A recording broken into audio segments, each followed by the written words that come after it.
Hello, everyone. Welcome to Sociastrology. Today, I wanted to look into the Libra new moon solar eclipse that we'll be experiencing on October 2nd in the Western Hemisphere. We will look at this in general terms, and then we will look at it in terms of mundane political astrology for various countries.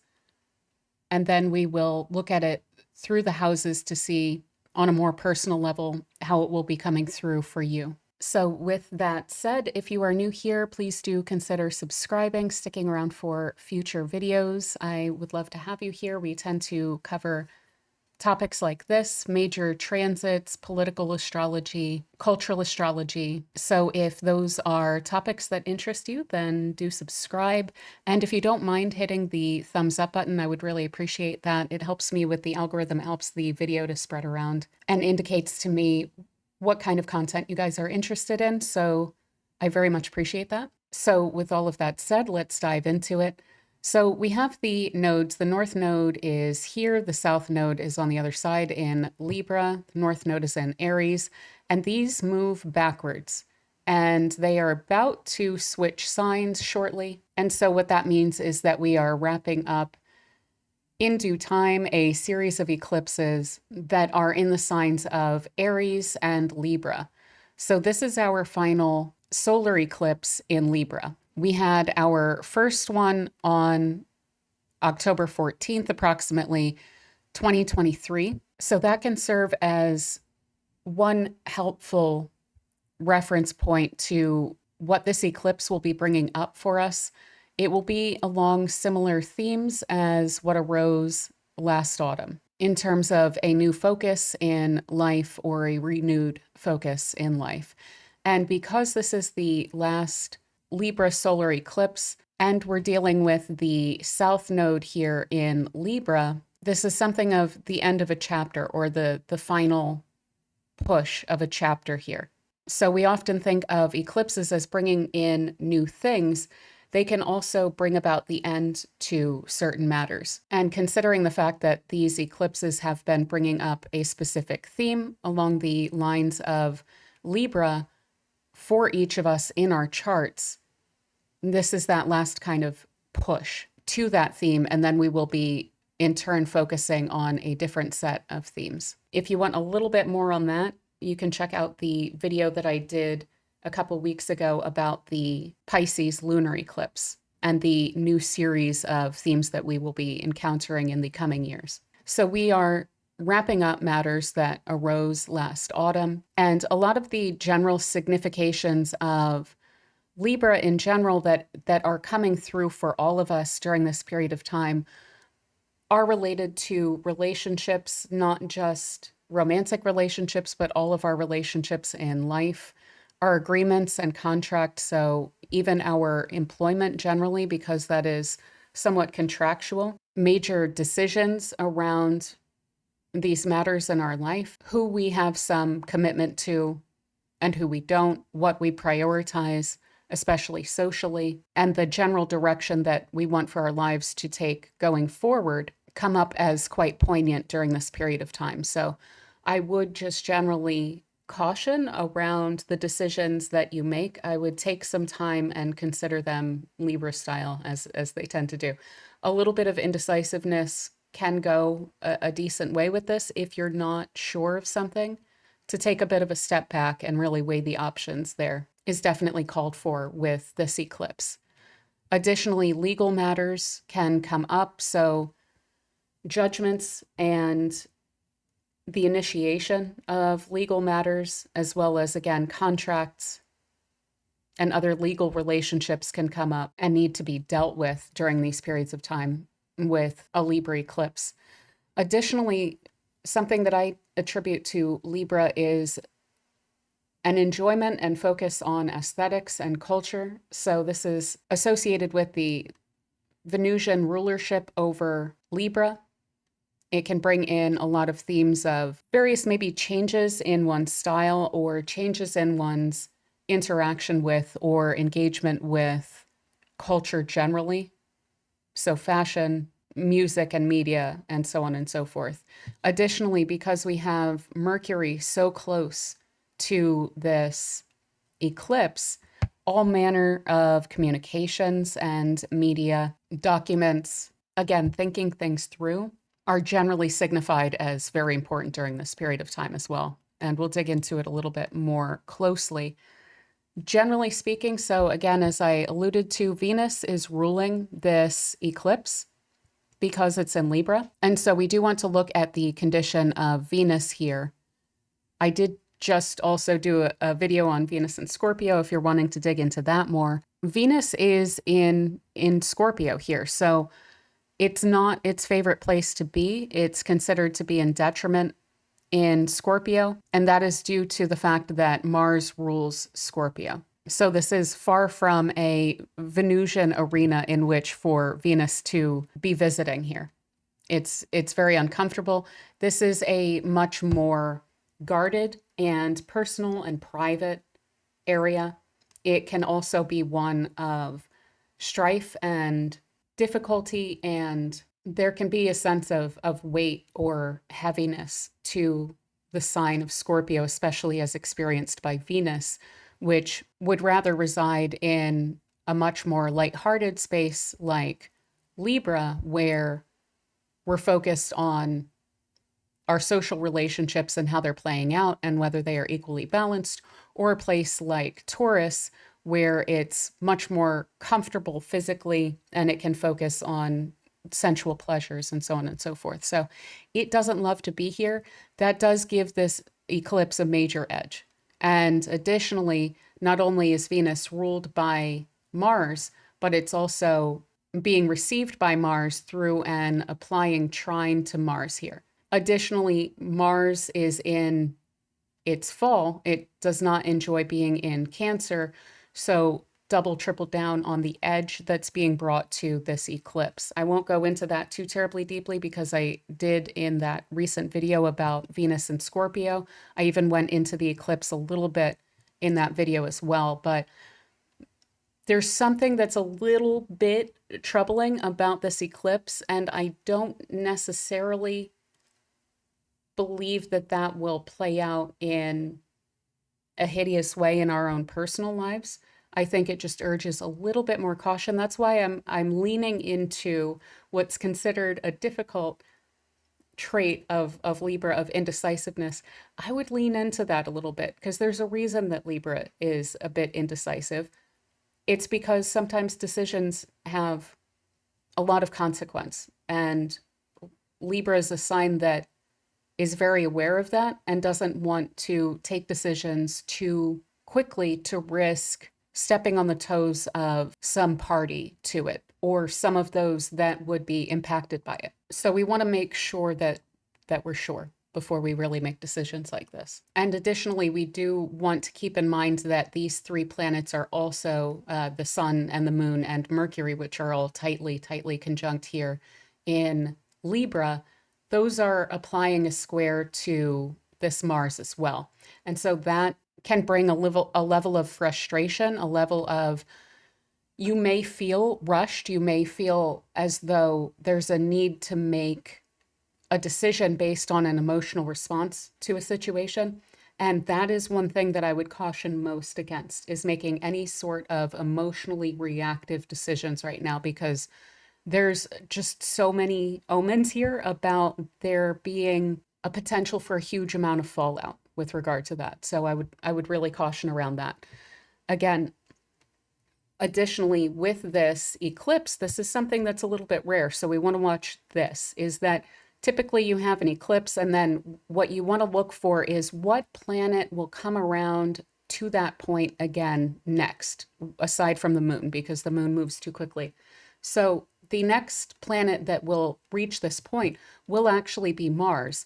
And Mars is going to get there painstakingly slowly. It's about to go through a whole retrograde period, but eventually in August of 2025, it will reach this point. So we have so much Mars bound up with this eclipse, even though it looks like it's a Venus eclipse. And that's one thing that I really want to have us keep in mind, is under eclipses generally, consequential decisions do tend to stick with you.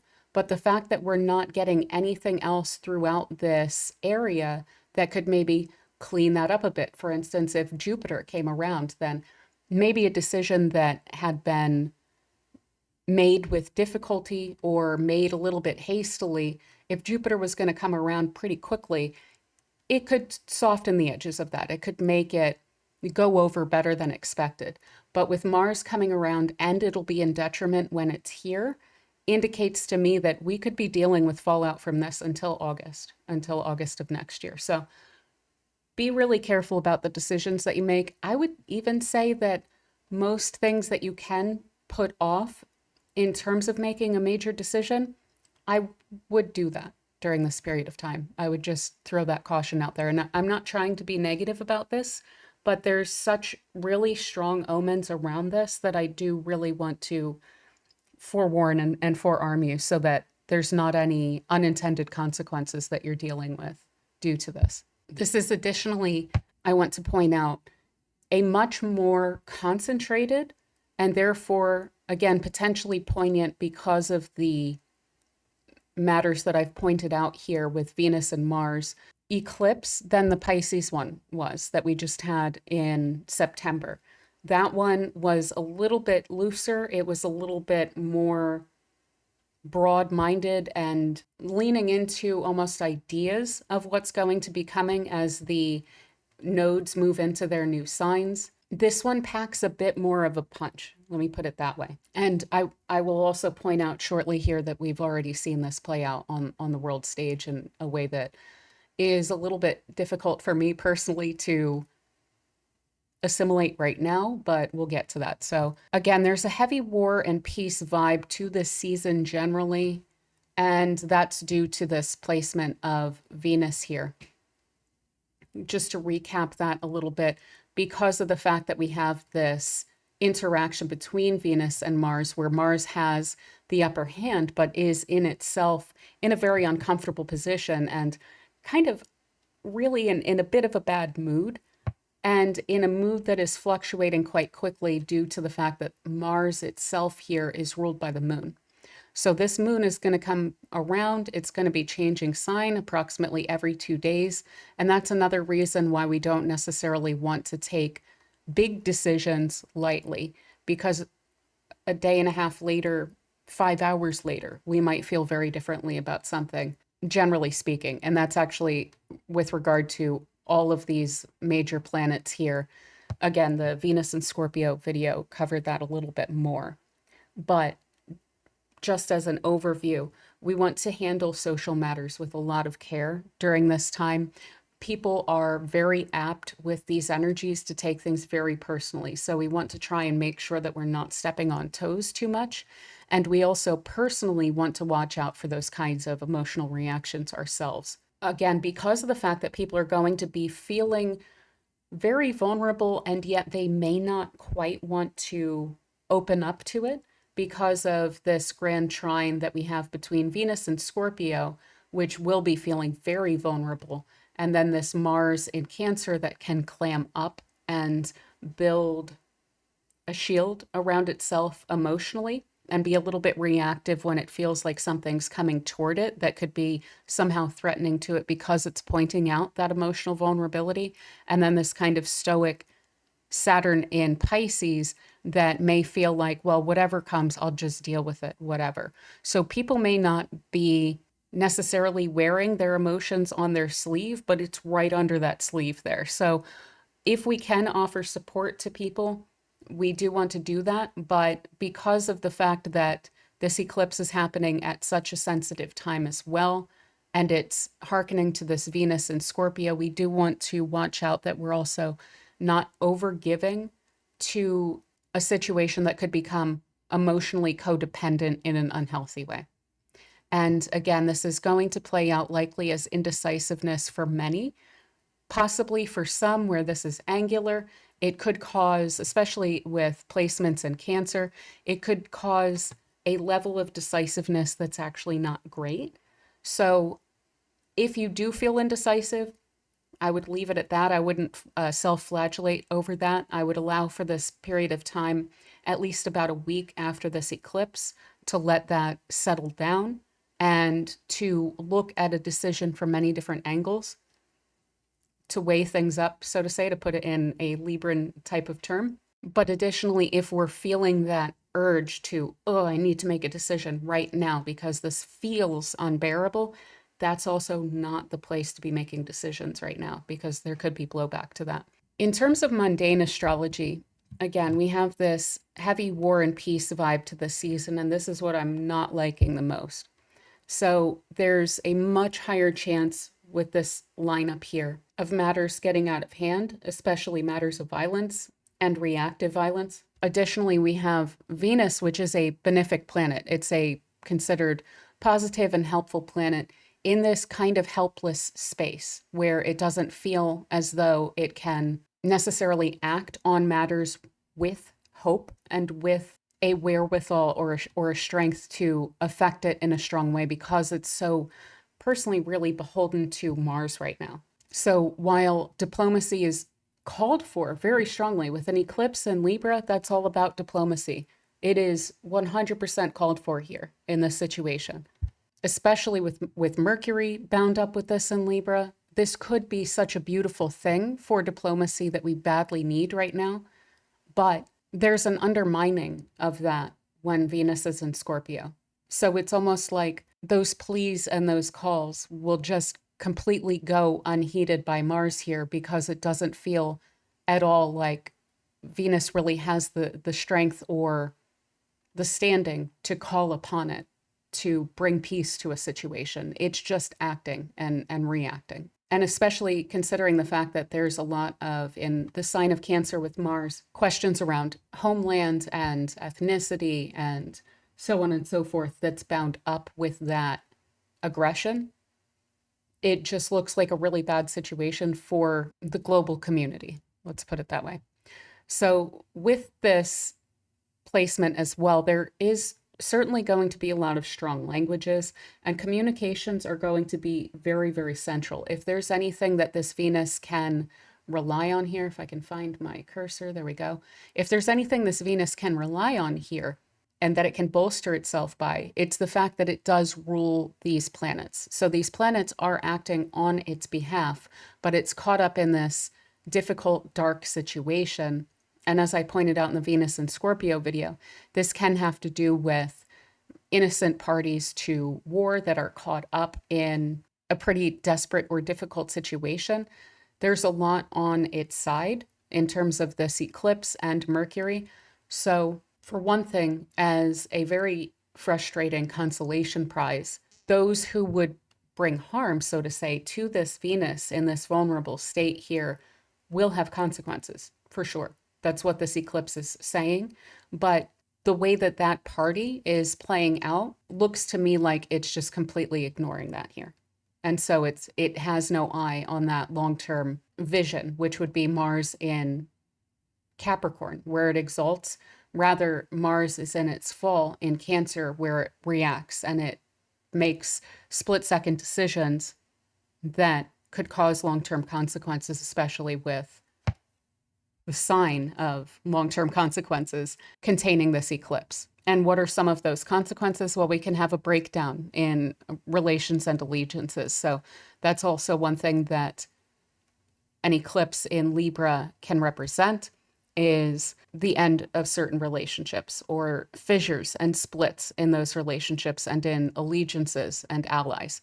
So there may be a back turning by some, especially more rational actors within certain situations, against emotionally reactive, potentially violent parties in the world. So with that said, let's look at the map here.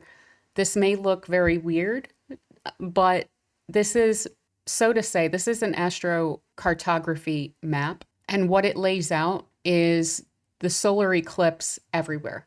So this could be a million little charts, but we're looking at all of them and we're looking at specifically the angles of those charts. So the ascendant, descendant, the midheaven, and the imum coli.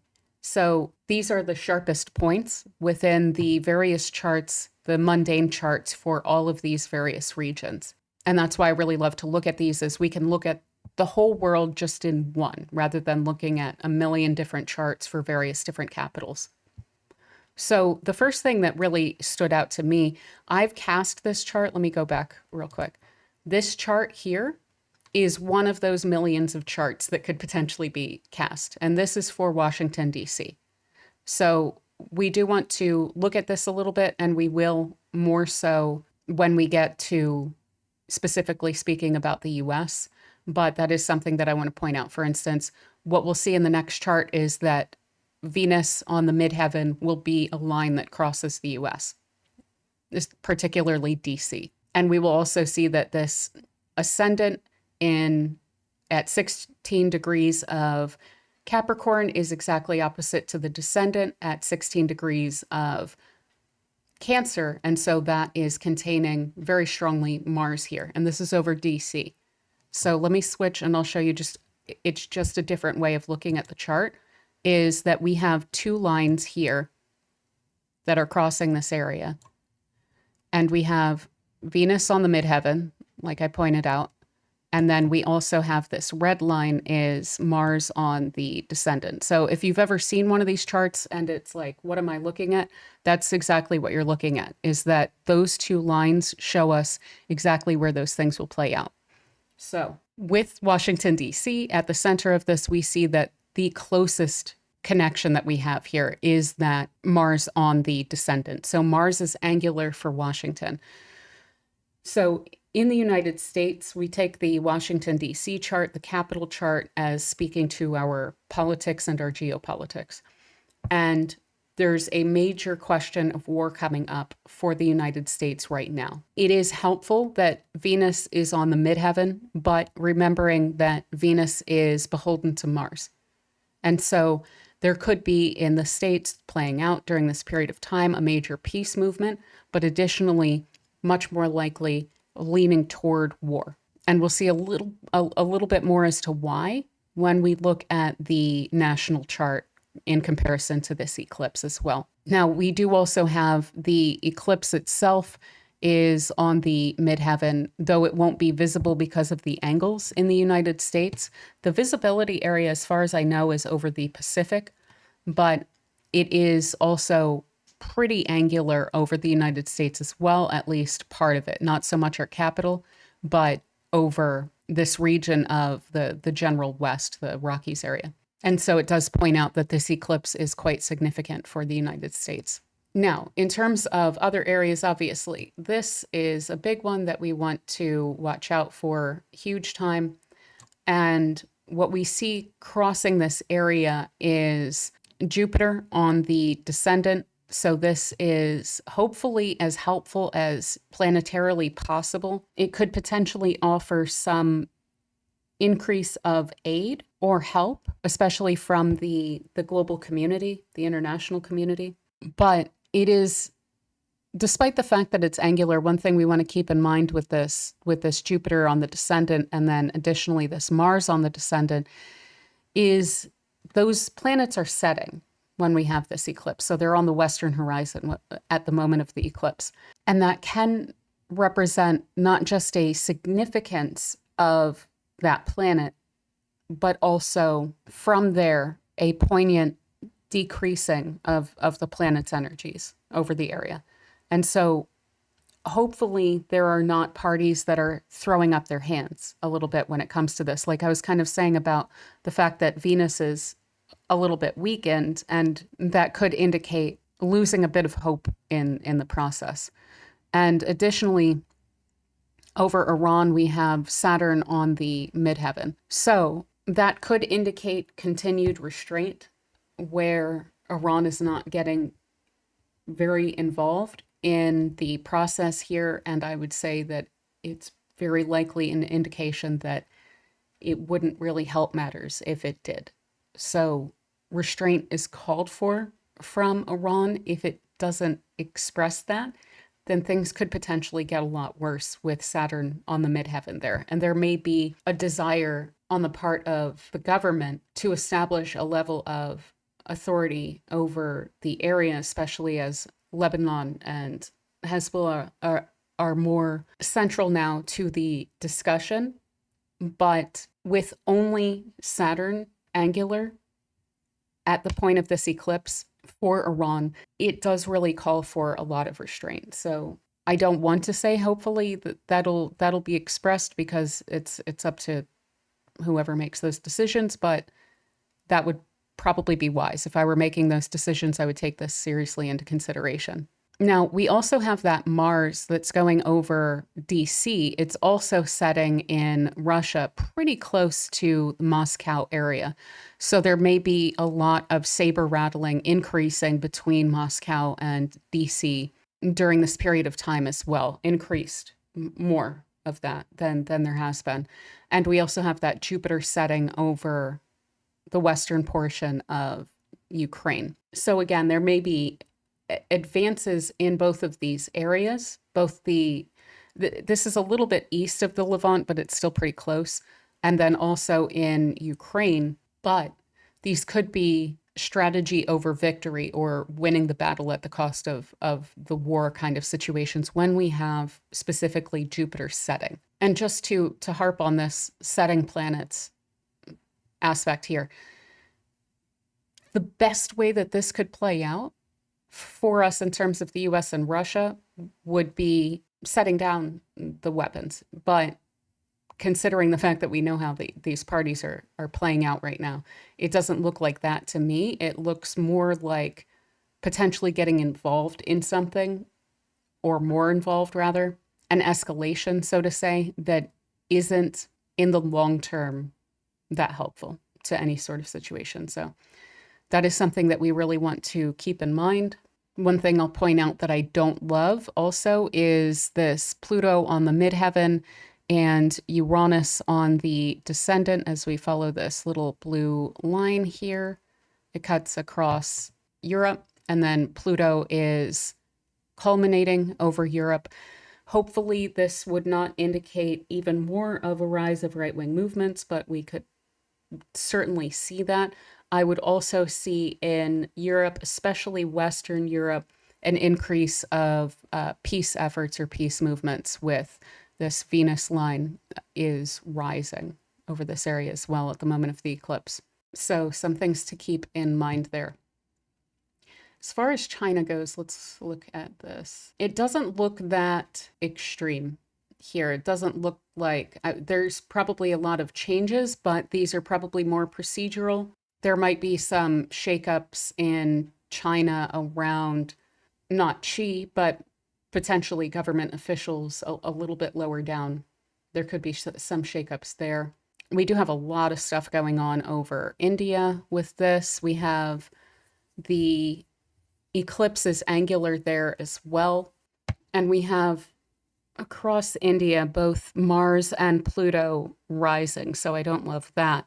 That could indicate some level of difficulty or increased involvement in some level of violence or getting involved with a party that is a little bit untoward in terms of India here, and potentially increased violence there just in terms of their own domestic matters. And potentially also, though we don't have Uranus here, which is fortunate, we do have that Pluto involvement that could indicate some relatively extremist or unbeneficial movements arising as well. Other than that, it doesn't look too extreme over Africa in particular, nor really over Brazil. There might just be an establishment of a little bit more authority there with Saturn rising, or a stronger exercise of authority, especially against maybe a little bit out there movements with Uranus on the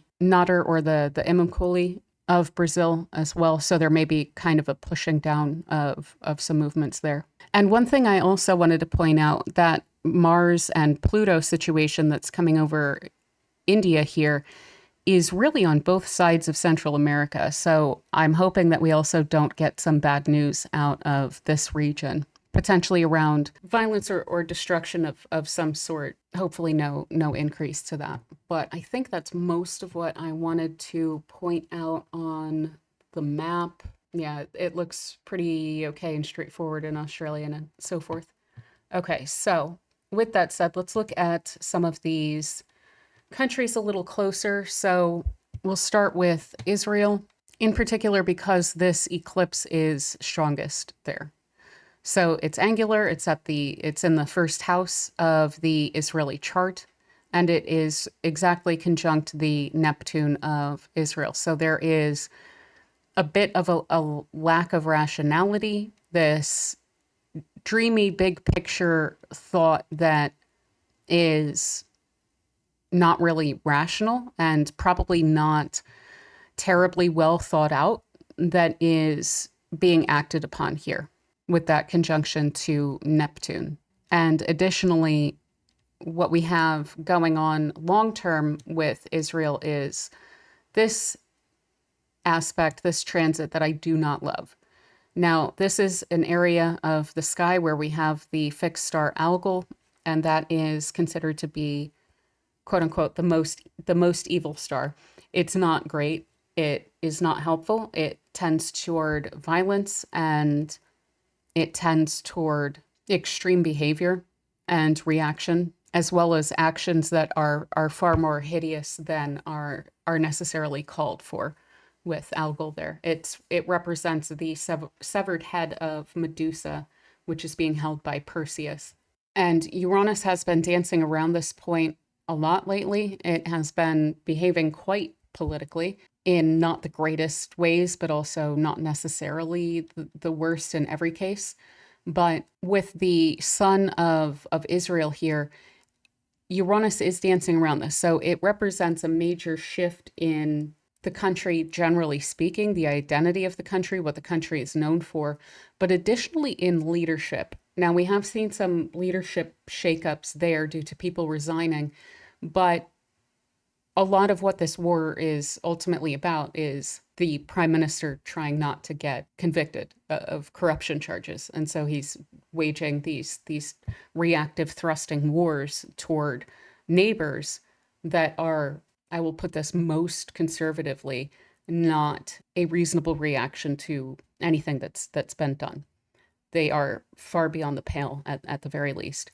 And so that's something that we see here, is that there's this lingering change in leadership, and it's being resisted. And I don't think that it's the greatest thing for it to be being resisted right now, because of the fact that we have Algol and Uranus bound up with that. That is additionally in a square aspect to the Mars. Ooh, sorry, I'm doing this with my mouse, so it's a little bit difficult to draw. But we also have that in a square aspect, that Uranus to Mars. So again, that kind of shocking lashing out that's very violent and destructive between those two, which is also being amplified by this angular eclipse for Israel. Additionally, when it comes to Netanyahu's chart, it's in his 11th house of allies. And I really feel that he's burning a lot of bridges right now. And I think that there's going to be a major shift in those who are willing to stand beside him as he behaves more and more irrationally in the hopes of saving his own skin. And Netanyahu himself was born under a Libra new moon eclipse with the North Node in Aries. So exactly the phase that we are stepping into with this eclipse, he has natally. So his sun is around 27 degrees of Libra. His moon is around 19 degrees or so of Libra. And his North Node is around 15 degrees, if I'm remembering correctly, of Aries. So it's the same phase. It's not an exact conjunction to his sun and moon, but one thing that, if you remember, I said that the first Libra solar eclipse that we had in the series of two is October 14th of 2023. And of course, we saw how that played out back then with regard to these matters. And so this is ultimately certainly one of the most significant periods of his life. And it is a series of extremely important transits that we directly perceive playing out in a very significant way to him. Now, this solar eclipse, in terms of his own chart, he also has Mercury and Neptune, and of course the south node, the opposite node here, really close to here. They go out to 15 degrees. So yeah, I did remember correctly. It's 15 degrees. And so his own Neptune is here. There's a lot of unclear thinking that is bound up with this. And that is a bit of a natal signature for him because he has his Mercury bound up with his Neptune. So his decision making is not always very rational. It can be bound up with these kind of dreamy visions of utopian prospects for himself or for the world that are not rational and are not really based in reality. Let's put it that way. And then with his South Node, this is something that he's supposed to be moving away from. And yet we kind of see him moving headlong into it. And I think that that's going to be getting worse as we get more into this, particularly Libra solar eclipse season here. And additionally, this Mars here, where is it? Right here, is exactly square. See, that's 15 degrees of Cancer. That is, whoop, that was terrible. That is exactly square to that 15-degree nodal axis of his, where he has his North Node at 15 Aries and his South Node at 15 Libra. So everything that he's doing right now is a huge consequence to his own life. And the way that he's acting is without the type of mindset that we would like to see these kinds of decisions made with. And there will be an extraordinary amount of consequence to him and his life, to the decisions that he's making currently. And that folds directly into something. I made these slides last night, and so I wasn't sure about the outcome, but eclipses, especially solar eclipses, do tend to refer to the deaths of leaders and events of a huge consequence to large masses of people. And so what we have seen play out in the past 24 hours, from when I'm recording this at least, is that there was a decision made by Netanyahu on US soil. I will just throw out there, as an American who would really like to see my country not have to be involved in a war made from US soil, with a thumb in the eye to the leadership of my country, who he didn't even tell before he made that decision. I mean, these are just irrational, not wise decisions to be making while he's making a speech to the UN, which has excoriated the decision making that he's already engaged in. It almost looks like someone who is determined to burn every bridge before he's convicted. And it just blows my mind. So we have over Lebanon, this solar eclipse is conjunct to their very strong Venus in Libra. So there is an indication here that there will be some rallying around the major events that are impacting the country during the period of this eclipse, as we've just seen one, really multiple that have played out under the influence of this eclipse, with the pagers and then the bunker buster bomb that probably was from the US additionally, and we were not told how it was going to be used until it already had been. There will be a lot, they will be receiving through this eclipse, certainly a lot of support and sympathy and condolences, and they will get through it. Now, because this is happening on their Venus, that does hearken this Venus, which is in a very, very difficult position. And so it's not over. Let's put it that way. It's certainly not over here, but they will make it through with this. And that may be due to, with Venus and Jupiter in difficult situations, there tends to be a weird blessing that comes out of the woodwork. There may be blowback to the decisions that are being made against Lebanon right now that have serious consequences that in the long run are helpful. And this is why, it's very important that we think through our decisions, because we don't know necessarily how things are always going to be playing out. But as far as Syed Hassan Nasrallah, he had terrible transits on this during this eclipse, and then also during this day when he was killed by Israel. So he had this eclipse is square to his natal Saturn. He had transiting Mars opposite to his natal Saturn. So it was caught between these here and then this here, his Saturn was over here. And so it was opposite to Mars and square to this, which is rough. He also had transiting Saturn was conjunct his south node of endings and square to his own Mars and opposite to his sun. So his south node of endings, his Mars of his own body, and additionally his sun of his person. And Saturn is a malefic. It tends to be a negative omen, as does Mars.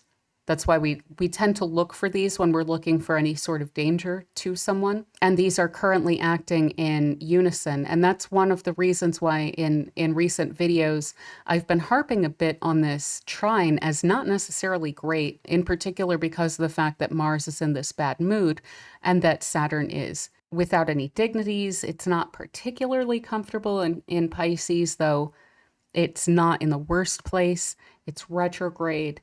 It just doesn't look the greatest. And that's also why I don't love the grand trine that those two potential troublemakers are making to Venus in this already weakened state as well. So that's why I bring those things up. And the saving grace I would, here would have been Jupiter was conjunct his Mars, but Jupiter isn't just a good planet. It can also exacerbate things. So bringing this Mars of violence also very much out and to him in his life that, yeah, we'll put that aside. So as far as Palestine goes, this is playing out in their third house.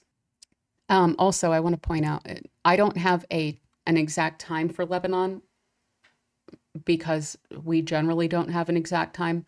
This was when they claimed their independence through a specific action of pushing out the French, but we don't have exact records of what time of day that was. So that's why I don't have the house there.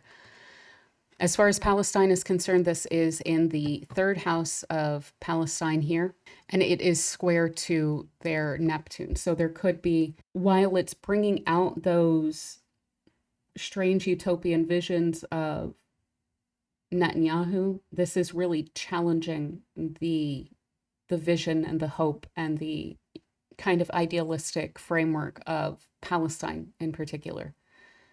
It is conjunct to their Venus as well. It's a little bit wide. It's about 9 degrees off, and it is opposite in the other direction to their Mars. So again, these themes of war and peace coming through also for Palestine very strongly. One thing that is nice is that this eclipse, these planets are moving toward this Venus and away from an opposition to that Mars, but they are both highlighted here. So again, we don't quite know how the consequences to recent actions are going to be playing out longer term. And there's a little bit of hope here, though it's probably not seen or felt, as would be extraordinarily understandable, by Palestinian people generally, or even leadership. It may just seem like, geez, this is a hopeless situation. We've just dealt with these oppositions to our Mars. It just looks tough. And like, how are we going to get out of this? Well, these planets are moving toward this Venus. So as much as, again, that harkens to the Venus that's in a little bit of trouble, this will move on. And it may take a little bit extra time because of the fact that this is an eclipse and the energies tend to hold stagnant a little bit longer when it comes to an eclipse. But I would say this is at least indicative to me, and I hope that I'm not being too hopeful when it comes to this, that these might be some of the worst moments and maybe things are getting a little bit more hopeful, at least in coming times. So looking at Ukraine, we have this playing out. It's playing out in the third house. I didn't explain that, of neighbors. So a lot of this eclipse, really, it's not so much that this eclipse has a huge amount of direct influence over Palestine. It's that it has a huge amount of influence over its neighbors, which is how it's affecting Palestine. And its neighbors being, of course, Lebanon and Israel, because and additionally Jordan. and really kind of the neighborhood in general. So it's actions on the borders just beyond Palestine that this will be playing out most significantly for them, which we could see again by that first house. I didn't explain that either. Geez, I'm so sorry. So it's playing out in the first house. It's angular, but it also directly has to do with the country of Israel. And that's why I wanted to point that out. So all of this in this neighborhood is really pointing toward Israel, Lebanon. And in Ukraine, it is events that are playing out in the ninth house of faraway places and foreign lands that are having most impact on Ukraine right now.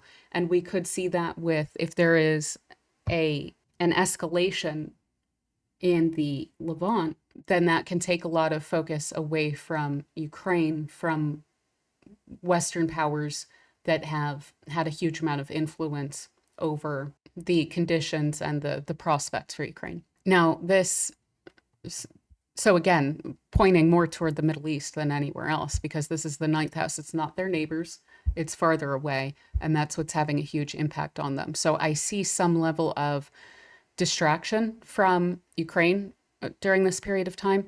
And it is also square to Uranus and Neptune. So there may be a little bit of difficulty assimilating in a healthy way some of the information that really comes from this eclipse, and potentially somewhat erratic behavior within the country that could be pretty negative. And these would probably be stories that in the West we wouldn't necessarily hear about. This would be more to do with the culture there.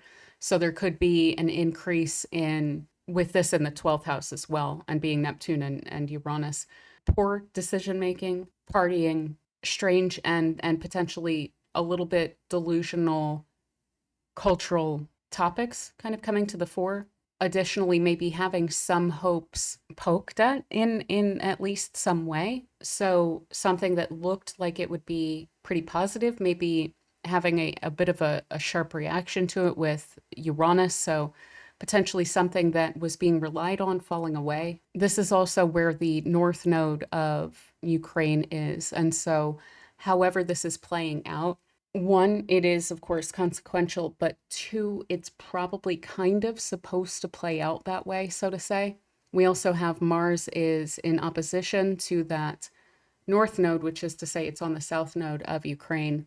And so certainly we don't see hostilities necessarily falling away, but very likely taking on a fresh form throughout this period of time as well, especially when that Mars is transiting these middle degrees of Cancer.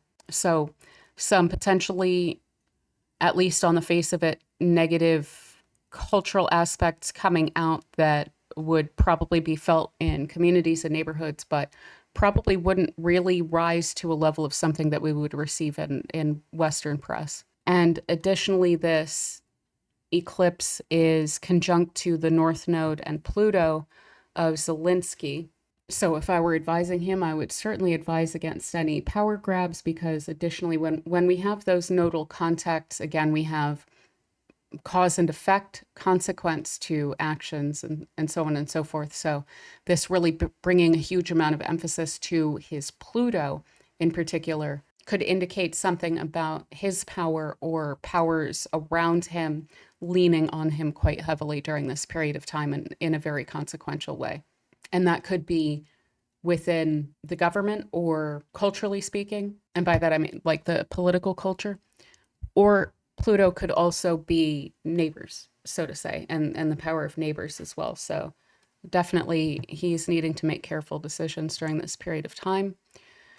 So as far as Russia's concerned, we also have some pretty big aspects here. So again, this is, I didn't write it. I made these slides late at night, so pardon me. But we additionally have this playing out in the third house of neighbors of Russia. So the focus is most likely just very, very strongly on Ukraine for Russia throughout this period of time, and indicating some major unfoldment there for them. The consequential events for Russia right now are playing out in Ukraine and with Ukraine. And this is, of course, exactly square to the north node of Russia, let's see if I can get my mouse to almost kind of function. It's exactly square to this nodal axis, the north node at 10 degrees of Capricorn, which I've completely covered with that, and also squared to the south node at 10 degrees of Cancer. So that's difficult. There's also a very strong need for Russian leadership to take very, very careful decisions during this period of time as they have a lot of consequence. But we also have the Uranus and Neptune, similar as we saw over here. These countries were born out of the USSR in the same year. Ukraine, I want to say it's in August. I can't remember the exact day. And then for Russia, I used the flag up chart where the flag over the Kremlin, I believe, in Moscow was switched out from the USSR flag to the current Russian flag. So this is December 25th of 1991. So they both have Uranus and Neptune in similar degrees because those planets hadn't moved very far.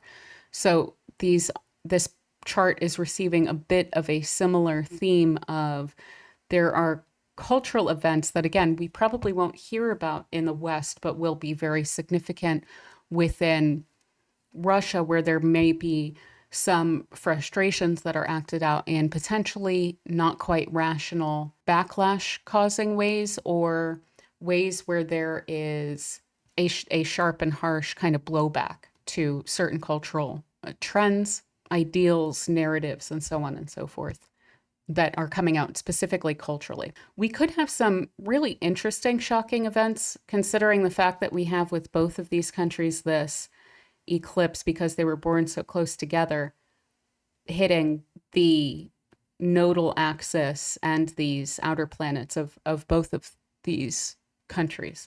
So potentially looking to something pretty strong. We also have, at the time of this eclipse, Jupiter is opposite to the Mars of the nation. So we have Jupiter here is opposite to this Mars. It's actually conjunct the US Mars right now, so that also indicates an opposition of the Mars of our countries, which I do find fascinating. And we also have Saturn is opposite to their Jupiter. Here we go. So Saturn and Jupiter here. And that one's partile. It's in the same degree.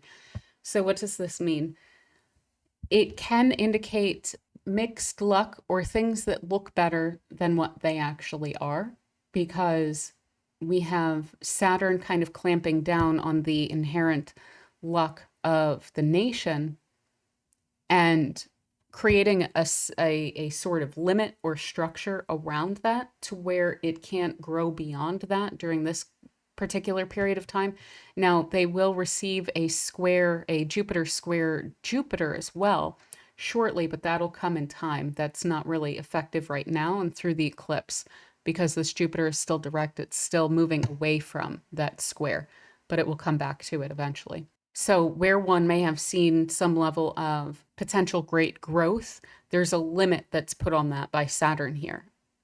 And additionally, this Jupiter is causing a little bit of trouble here because it's transiting opposite to the Mars of the nation, which is kind of inflaming the martial tendencies of the nation, which is to say the warring or violent tendencies within the nation. So we could see the military being gung-ho about a specific operation and then having very limited success when it comes to that with those transits there.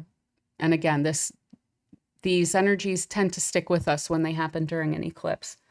Now, as far as Putin is concerned, this eclipse is occurring conjunct to his sun and conjunct to his Saturn, but wide on his Saturn. So major consequential questions and decisions coming up around his own leadership, his own legacy and prestige. So there could be some decisions that he's making during this period of time that he will be known for going forward. And additionally, with this conjunct to his Saturn, that could be a pretty difficult situation for him to be dealing with, where it may seem to bring out some unfortunate events and some major challenges to be overcome. Additionally, Mars is conjunct to his Uranus, and Venus is conjunct to his Venus, as we also have at a distance here with the Venus of the nation.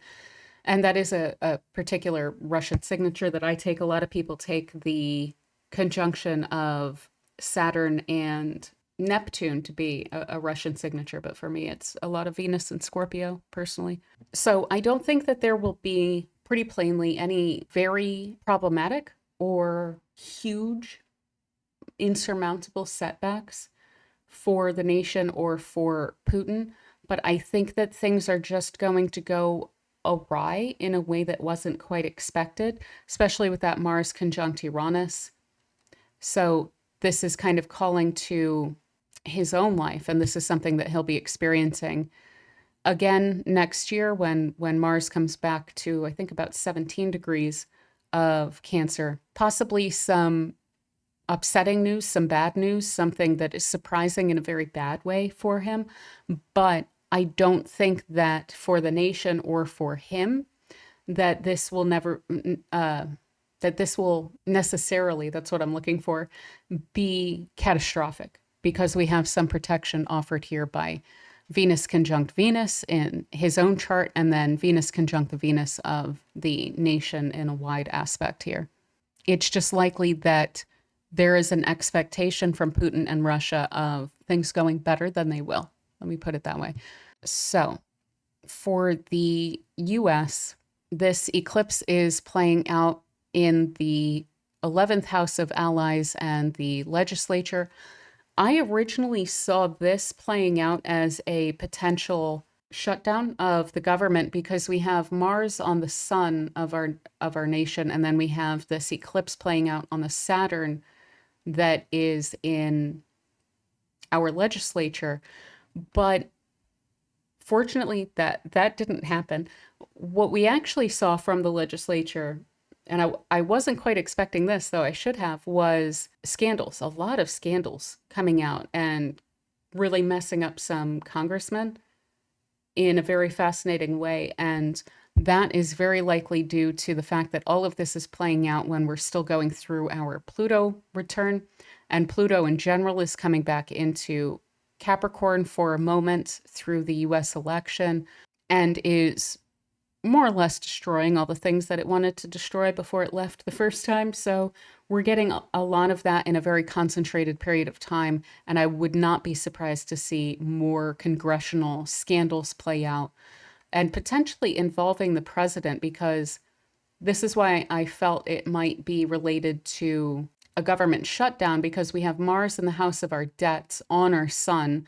So something that the president, Joe Biden, would not like, that is playing out in Congress.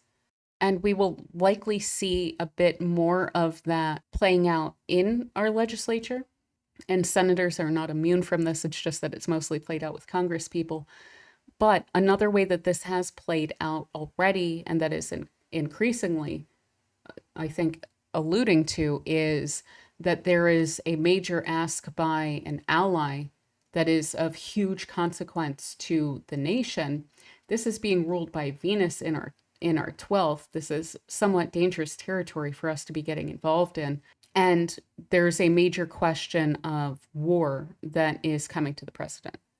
So how involved do we want to get is a question that's coming through quite sharply here. To lay it out in this format here, we have this eclipse conjunct our Saturn, which represents to some extent difficulties, but also is a representative of our representatives.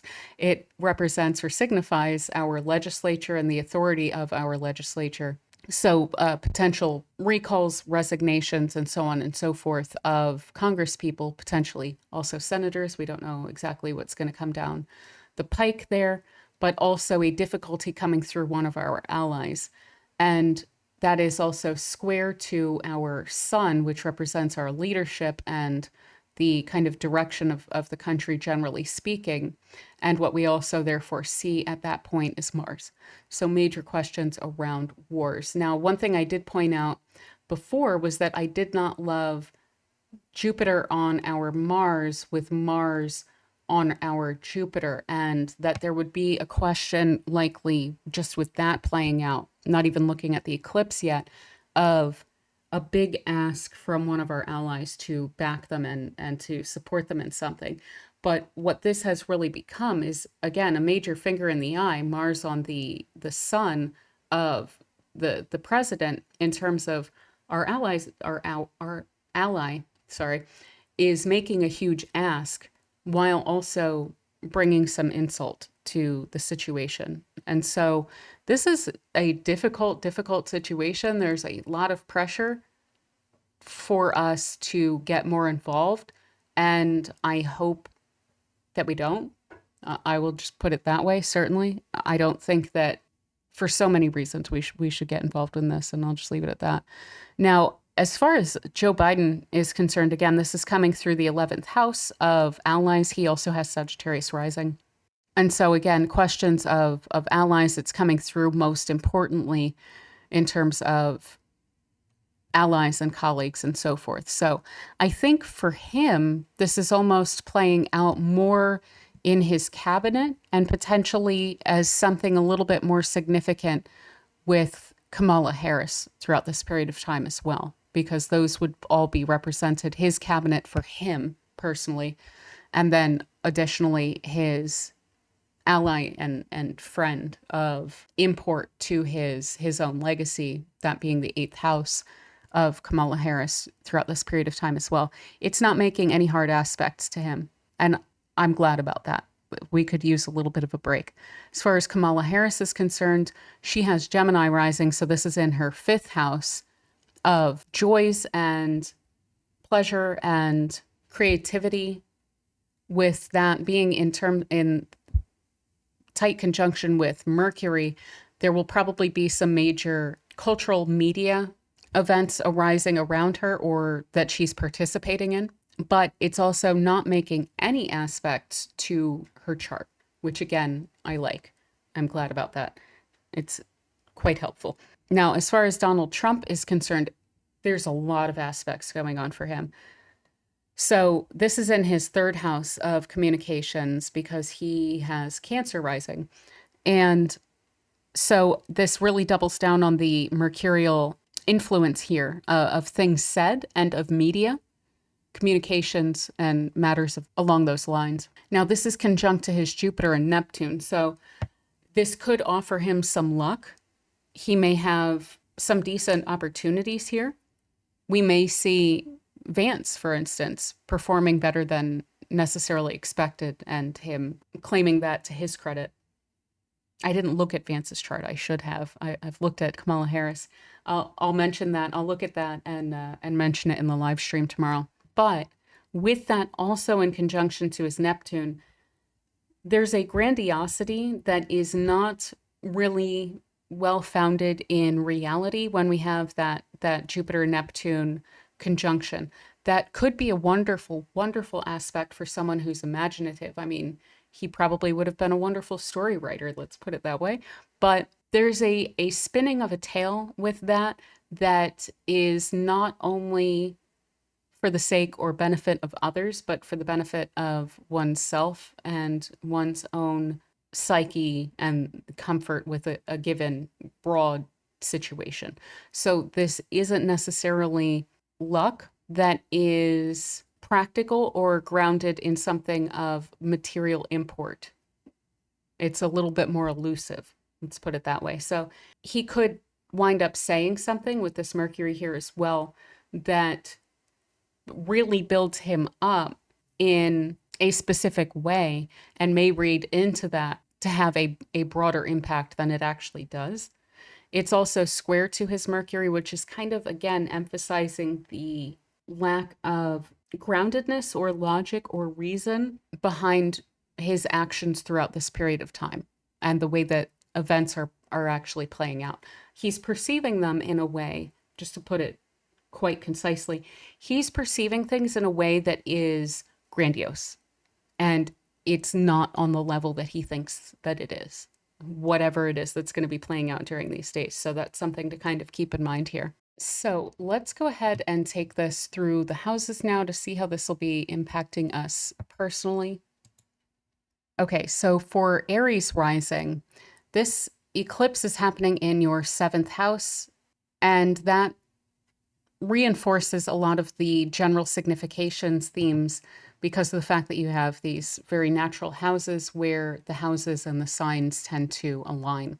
So, a reinforcement of a focus on relationships, social relationships, contracts, agreements, so on and so forth. So there could be a new significant person that would come into your life. That's one thing that we tend to see when we have an eclipse in the seventh house or the end of a relationship, considering we do have this south node involved here as well. One thing I would caution is because this is ruled by Venus and we have Venus and Scorpio in the eighth house here, I would take your time with new people before making any sort of commitments, because the fact that Venus is weakened and it's in a difficult position that can also manifest some difficulties. So just kind of something to keep in mind, to not go too head over feet if you are meeting someone, and to take your time. But then also, even in terms of colleagues and things like this, I would caution about making rash commitments. Now, there could also be the last phases of some sort of transactional relationship. So something that's a little bit more with regard to colleagues or occupation, possibly even a significant teacher or mentor or someone like that in your life. This may be the wrapping up of that relationship in the time frame of this eclipse as well, which carries through to the next eclipse season in March. And we could also see for you significant steps around a contract or legal matter. Remember that I pointed out this is the second in a series of eclipses. So a lot of the themes that came up last autumn, we could see additional steps made with regard to that. And there may have even been some influence on this back in late March, early April, because we had a lunar eclipse in Libra during that period of time as well. So if there were things where you took some steps on those during those two periods of time, autumn and then this spring, then I would expect to see more development around that, especially with regard to any sort of contracts or legal matters that have arisen. We could also see with this in your seventh house on a very personal level, reestablishment of boundaries or new boundaries. So learning about healthy boundaries and how to express those without necessarily casting off relationships, generally speaking. So we could, for instance, see someone coming into your life where you are deciding to do the relationship in a new way, let's say. And so maybe some of the missteps that you feel that you've had in relationships in the past, this would be doing those relationships in a new way based on new boundaries, new expectations. And we could even see that play out as, this redefining of what types of relationships you're interested in. So this may be a period of time where you're deciding that you're not interested in some type of relationship, whether it be friendships or romantic relationships, or that there are certain even familial ties and things like this that you're just not really interested in dealing with right now, due to some other aspect of your life taking on a higher priority. And so defining that for yourself comes up very strongly throughout this period of time as well, where you may even decide that there's a whole category of relationship that you're just not really wanting to do right now, or a reintegration of that kind of relationship back into your life after a period of time where you have kind of sworn that off a little bit, or even just not seeing a lot of movement in that area of your life of relationships. You may see, again, if there's a new significant person coming in, a friend or a colleague or a romantic partner or something, you could see that kind of reinvigorated in your life. And this is also a period of intense change in your life that is starting to let up. It'll probably be the last kind of hurrah with regard to some set of major changes that you've been experiencing since last autumn. And those should be wrapping up in approximately March, because of the fact that you've been having these eclipses in your first house and your seventh house over the past year. This is very, very significant. Big changes of many types that can come through with that. And so that period of time, it's starting to wane. It's starting to settle in. So if you've been kind of feeling up in the air because there's just kind of too much going on, you should be able to get a respite from that relatively soon. In about 6 months or so, things should be able to settle down. So that is what I have for Aries rising. Okay, so for Taurus rising, what we have is this eclipse playing out in your sixth house. And this can indicate a lot of changes to your routine in many, many different ways. So you may be deciding to change your routine. You may be deciding, my time management is not where I'd like for it to be, so I want to change that up. I want to prioritize certain tasks over others. I want to do these types of activities less because I feel like they're not beneficial to me, or I want to do these other types of activities more because I think that that would bring in more of, say, a harvest to your life.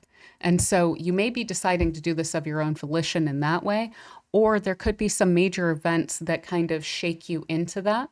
So there could also be like different tasks that you have to do. So even errands, or if someone around you is maybe not feeling great, then you may be having to caretake more. And so you would, through those outside events, be put in a position to have to take those on, tasks for that person. So maybe you would be cooking a lot more if you're trying to save money, or maybe you would be taking care of the errands of someone else because they can't, things like this. There could also be changes in employment or employees. So this doesn't necessarily mean the end or the start of a job, though it certainly could. But this could be, again, new tasks and responsibilities, or new things that are basically put under your purview.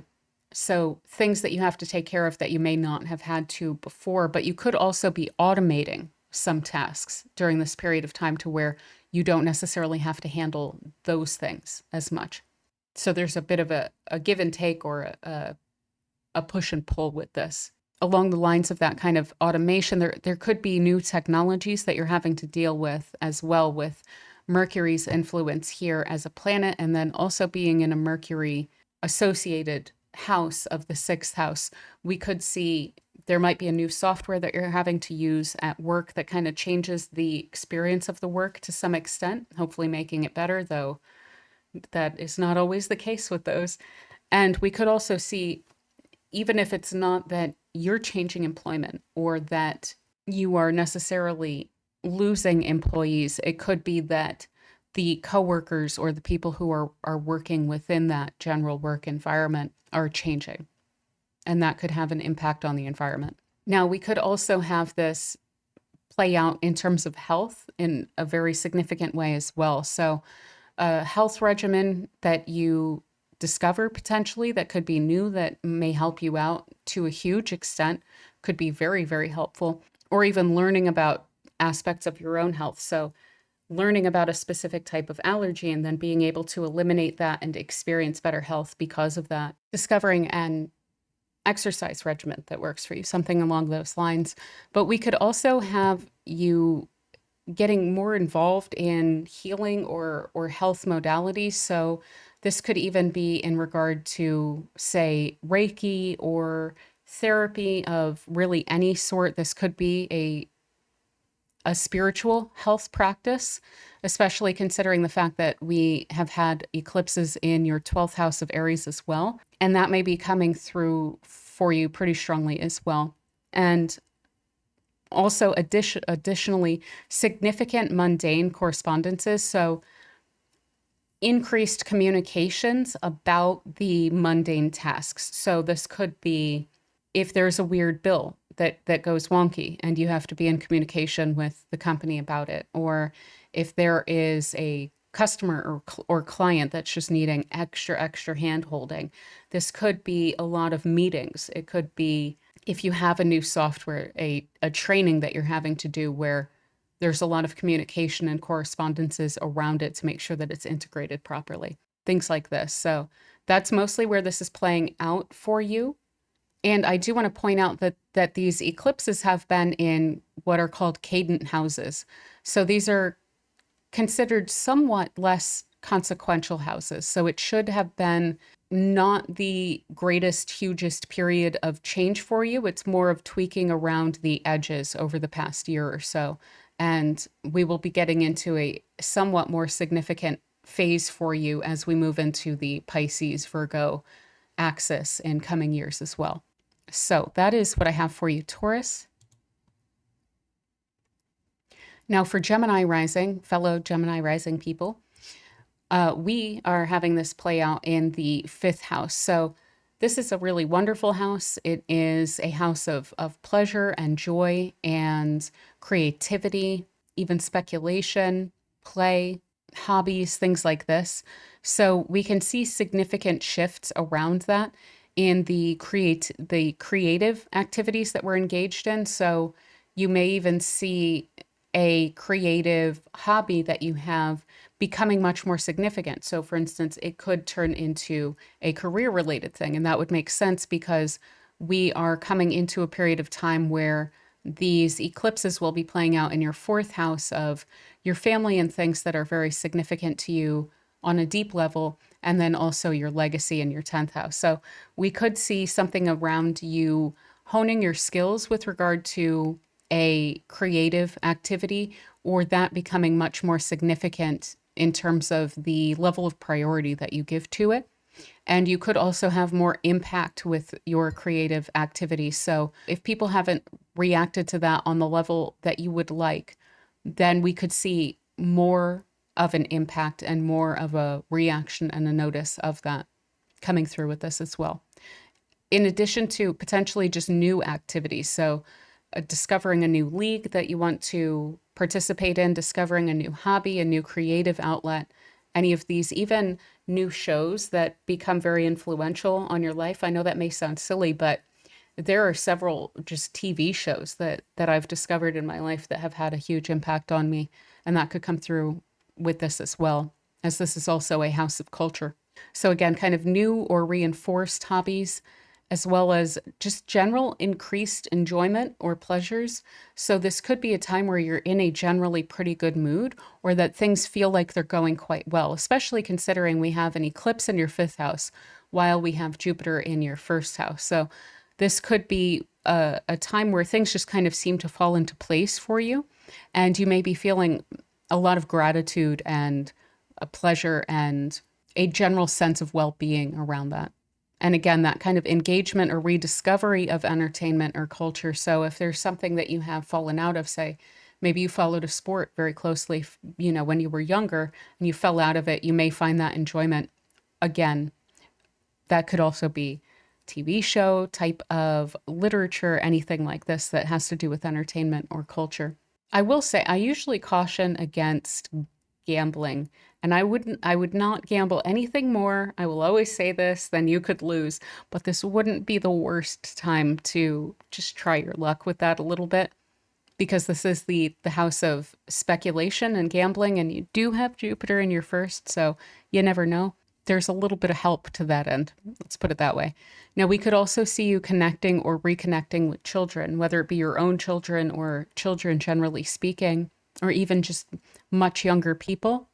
And that would be very likely quite enjoyable and would have a pretty big impact on you. So something that I wouldn't necessarily take quite seriously, because this is a very lighthearted place, but you may feel almost like your own sense of youth is reinvigorated to some extent by connecting with children.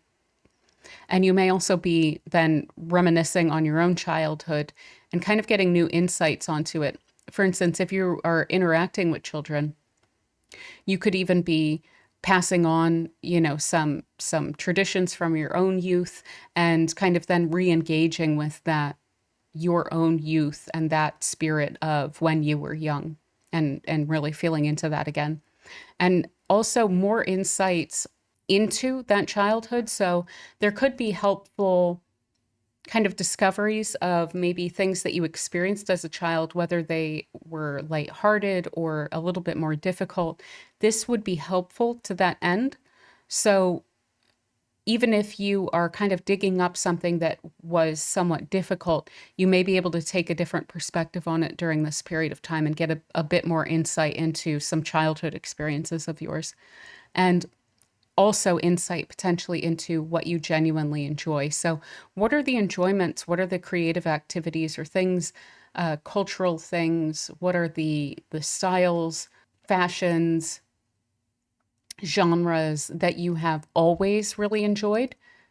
This would be a time to really maybe put your mind onto that a little bit and then try to carry those forward with you, because those are probably things that are really bound up strongly with your identity and that you can kind of hold on to in times in the future where maybe you feel like, oh man, things don't feel that enjoyable. Maybe there are certain things that you can kind of always come back to. And there could be a strong insight on that. But even if you have been kind of putting off starting something new, you could be coming into something that you really genuinely enjoy. So, putting some thought into that, I think, would be really helpful and would be really pleasant to have with you going forward, to have those insights into things that you really genuinely enjoy. So, that is what I have for you, Gemini Rising. Now, for Cancer Rising, we have this eclipse playing out in your fourth house of home and family and roots. So we could see major changes in your home or your location. So people could be moving in, people could be moving out. You could be moving into a new house, whether it be in your neighborhood or in a completely different city, and experiencing your home quite differently, even through renovations or rearranging or redecorating. There's a new experience of the home that you get from this eclipse.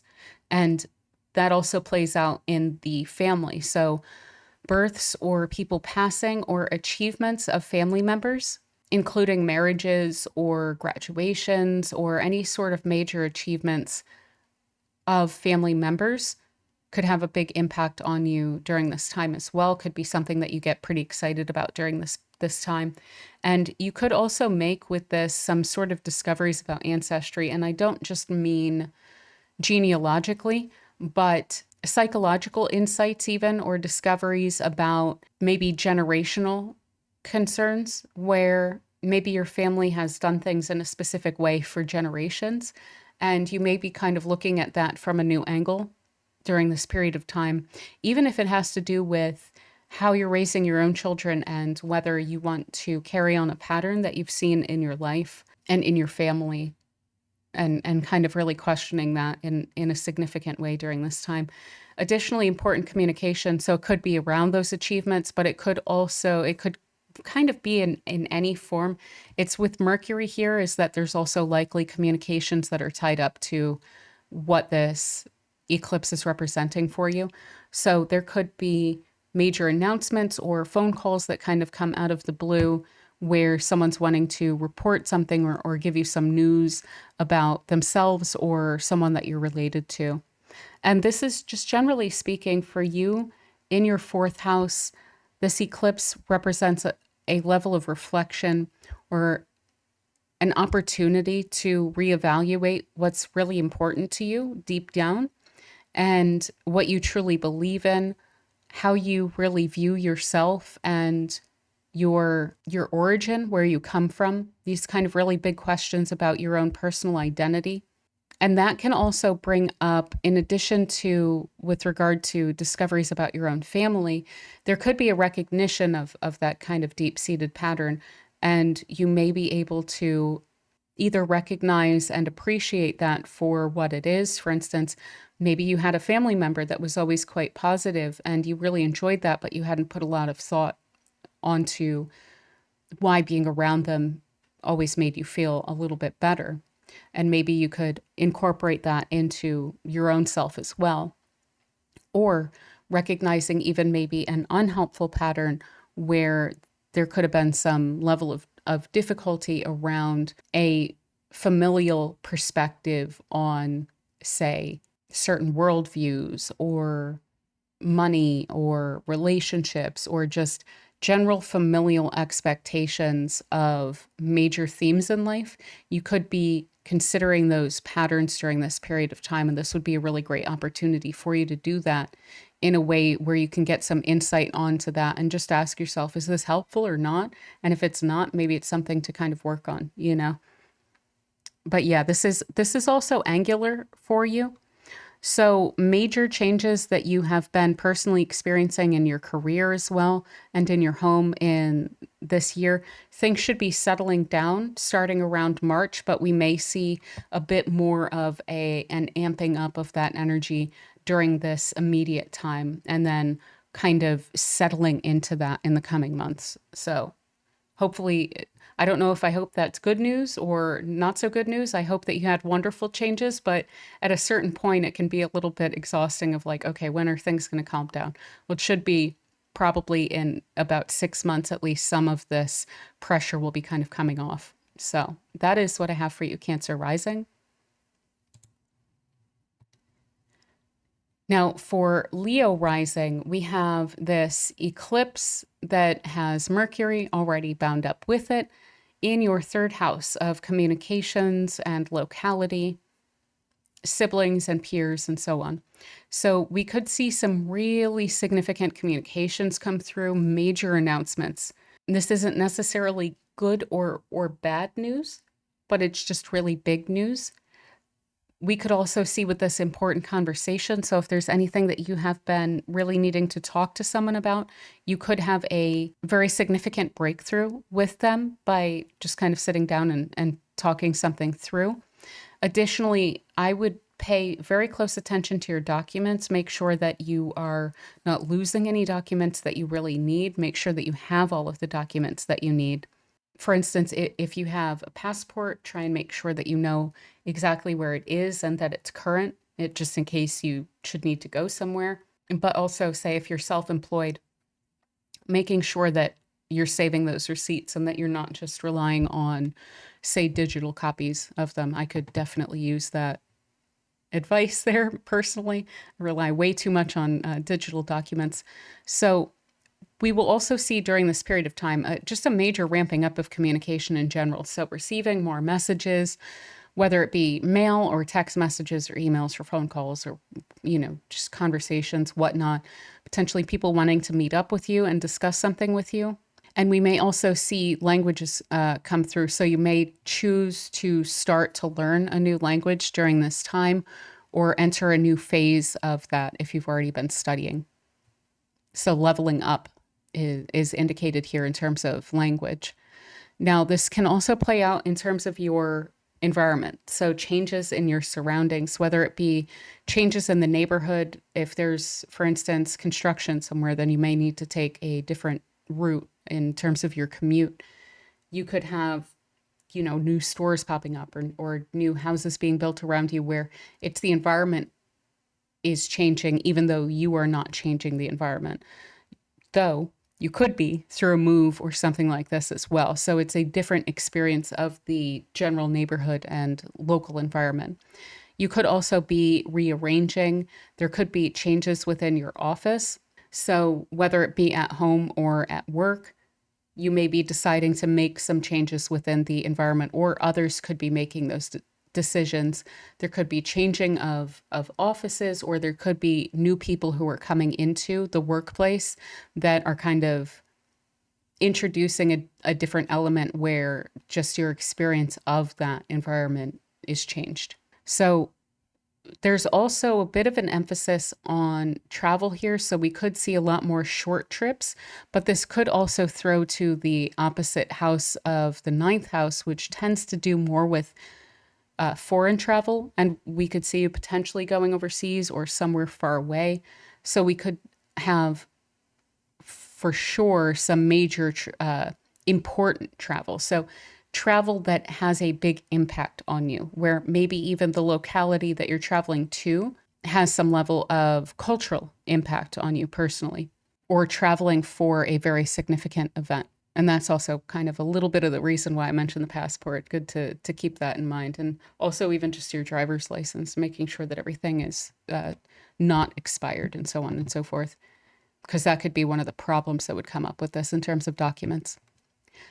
Additionally, technology. So there could be, you could be replacing a phone or a laptop or a TV or something like this, even a car, because this house does rule cars.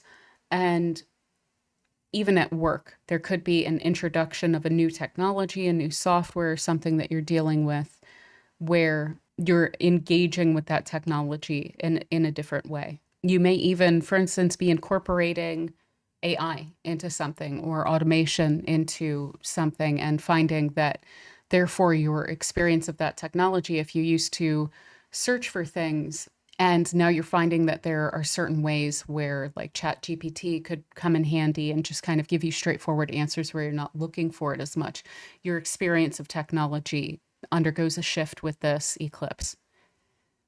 And lastly, with your peers or your siblings, there could be major achievements or news or changes in your relationships with friends or peers or siblings. So, more so along that adjacent, not so much the parents or children, but that kind of adjacent set of relationships for you.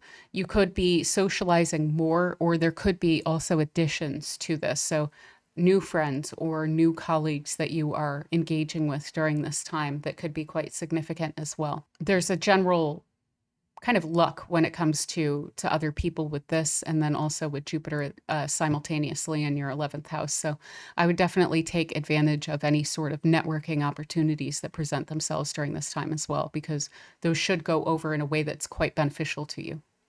So that is what I have for you, Leo Rising. Now, for Virgo rising, this is playing out in your second house of income and resources, values, and self worth. So, we could see for you new streams of income. For instance, have a new maybe you have a new job, or maybe you are taking on a second stream of income. Maybe there's a raise here. There's just a general new stream of income would be coming through with this. Additionally, utilizing those resources in a different way. So maybe rather than more money or new money coming in, it's that you are having an experience of more money because you're utilizing your resources in a different way. So if you could be cutting back in certain ways in order to save more or to have more resources to put into something else that maybe impacts your quality of life more, then that would be coming through with this as well. So if there isn't a new stream of income, then this is definitely calling for you to look for those little areas where you can free up some funds in order to offer yourself more when it comes to things that actually impact your quality of life. So learning about or restructuring your budget is kind of along the lines of what I was just saying as well, where you could also be paying more attention to your spending. And that is also called for here. Not in a negative way, but there's more that you can get out of your resources than necessarily you have been in the recent past. Potentially also discovering resources you didn't realize you had. This could come through with like wills and things like this, or property that was rightfully yours that you didn't realize was there. That can sometimes come on the state level. Usually most states have like unclaimed property websites where you can check and see if there's something that's yours that you didn't realize. This could be settlements, or even, again, when it comes to like these different kind of realizing resources you didn't know you had. If, for instance, you are living in a place that is quite expensive, maybe you could either share expenses with someone, or you could lower your costs around that in particular in a way that maybe you didn't realize. Maybe those costs are actually much higher than they have to be. And additionally, you may also be being charged too much for something. So this I would also take as an invitation to kind of evaluate, for instance, service providers or rents and things like this, where you might be just paying more than necessary for something. So we also have a potential increased sense of security. And what's interesting about that is it could come after some weird news. So there could be like announcements of layoffs, for instance, in your work. And so maybe you're feeling a little bit like, ugh, but then maybe the layoffs come and you were not even remotely mentioned in that. And therefore you have a new sense of security in terms of your own job security of like, okay, they weren't even considering me. So that gives me actually more faith after a little scare, something like that. Now, there could also be an event or something that you encounter that kind of shakes your sense of personal like self-worth or self-esteem in such a way that really lights a fire under you to bolster that. And then that comes through basically as a weird event that is a little shaky. And then it reinforces that so that going forward, that sense of self is much stronger, in fact, because of that. So we could also see an increased focus on aesthetics and comfort. So the second house is that sense of security, that sense of comfort and even luxury. So there could be changes in your environment around that. You may feel like, I feel like my home could be a little bit more comfortable if I do X, Y, and Z. And maybe that's part of what you're freeing up money around is maybe I could invest a little bit more in the way that I really want for my home environment to feel if I spent a little bit less on this, and this month, you know. So things like that can come through, but you also may be making changes to your person where you feel like you are representing yourself in a more authentic way. And that could also be a little bit of what gives you a stronger sense of security, where you feel like you are representing yourself as you actually are aesthetically. And so that gives you a very real, stronger sense of your own self. Additionally, what could come through with this is some major purchases. I would really focus major purchase buying during this eclipse on specifically things that increase quality of life. Is this going to make you happier? Is this going to make things easier? And if it is, then that's a bit of a go ahead when it comes to this because there's no sense here of, you know, screeching brakes or like, oh, big warning. It's like, yeah, no, go ahead. There's something significant that comes out of that. So you could, for instance, if you love watching movies when you come home from work, then spending more money on a, you know, big TV, it may sound frivolous, but no, it actually does have a material comfort based, quality of life based impact on your life. So it would be something that you would really enjoy along those lines. So that is what I have for you, Virgo rising. So for Libra rising, we have this playing out in your first house. So this is significant events generally and significant breakthroughs for yourself in terms of your own personal self. So there could also be good and welcome news. This is things coming toward you as well. It's not only within you, but it's also those things which approach you. So you could have a lot of people approaching you and a lot of things coming your way. And so there could be involved in that some good and welcome news that's bound up with that. Now, additionally, you could be making some major personal changes. So again, these are either of your own volition or things that present themselves to you. So coming from within or being presented to you. And this could come along the lines of maybe you discover a specific type of personal development that winds up becoming very impactful for you going forward and on your life. Or you may just be finding that there's an aspect of yourself that you feel like you could be doing better and really making that decision and then following through on that.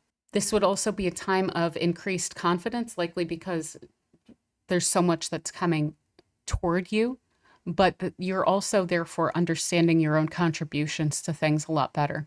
With Mercury here, there's a real sense of personal understanding.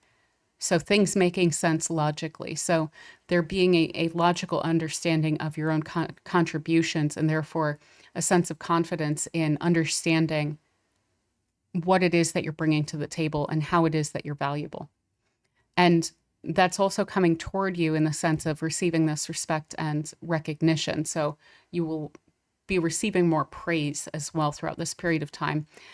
perhaps in part because of some personal achievements that you are receiving. So not only receiving recognition and respect, but also receiving a new level on something, so a graduation in a sense to another level within something that is very important to you and your own personal status. This could come through as even winning something, just something coming toward you in those terms, something very positive.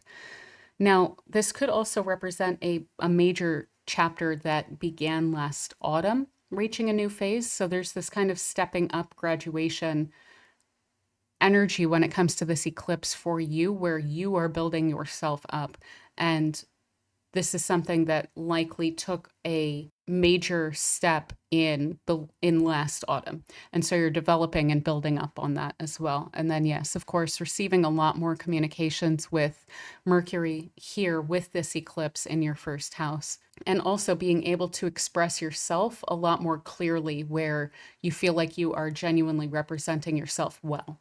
So that's pretty much what I have for you, Libra Rising. This should be a really wonderful, very impactful and memorable period of time for you in terms of the events and developments that you're going through during this period of time. So for Scorpio Rising, we have this playing out in your 12th house. And so what we could see is news or events that are surprising, that kind of seem to come out of nowhere that you were not expecting. And these may even be along the lines of things that on the face of it look weird or a little unsettling, but they will be a lot easier to understand in hindsight.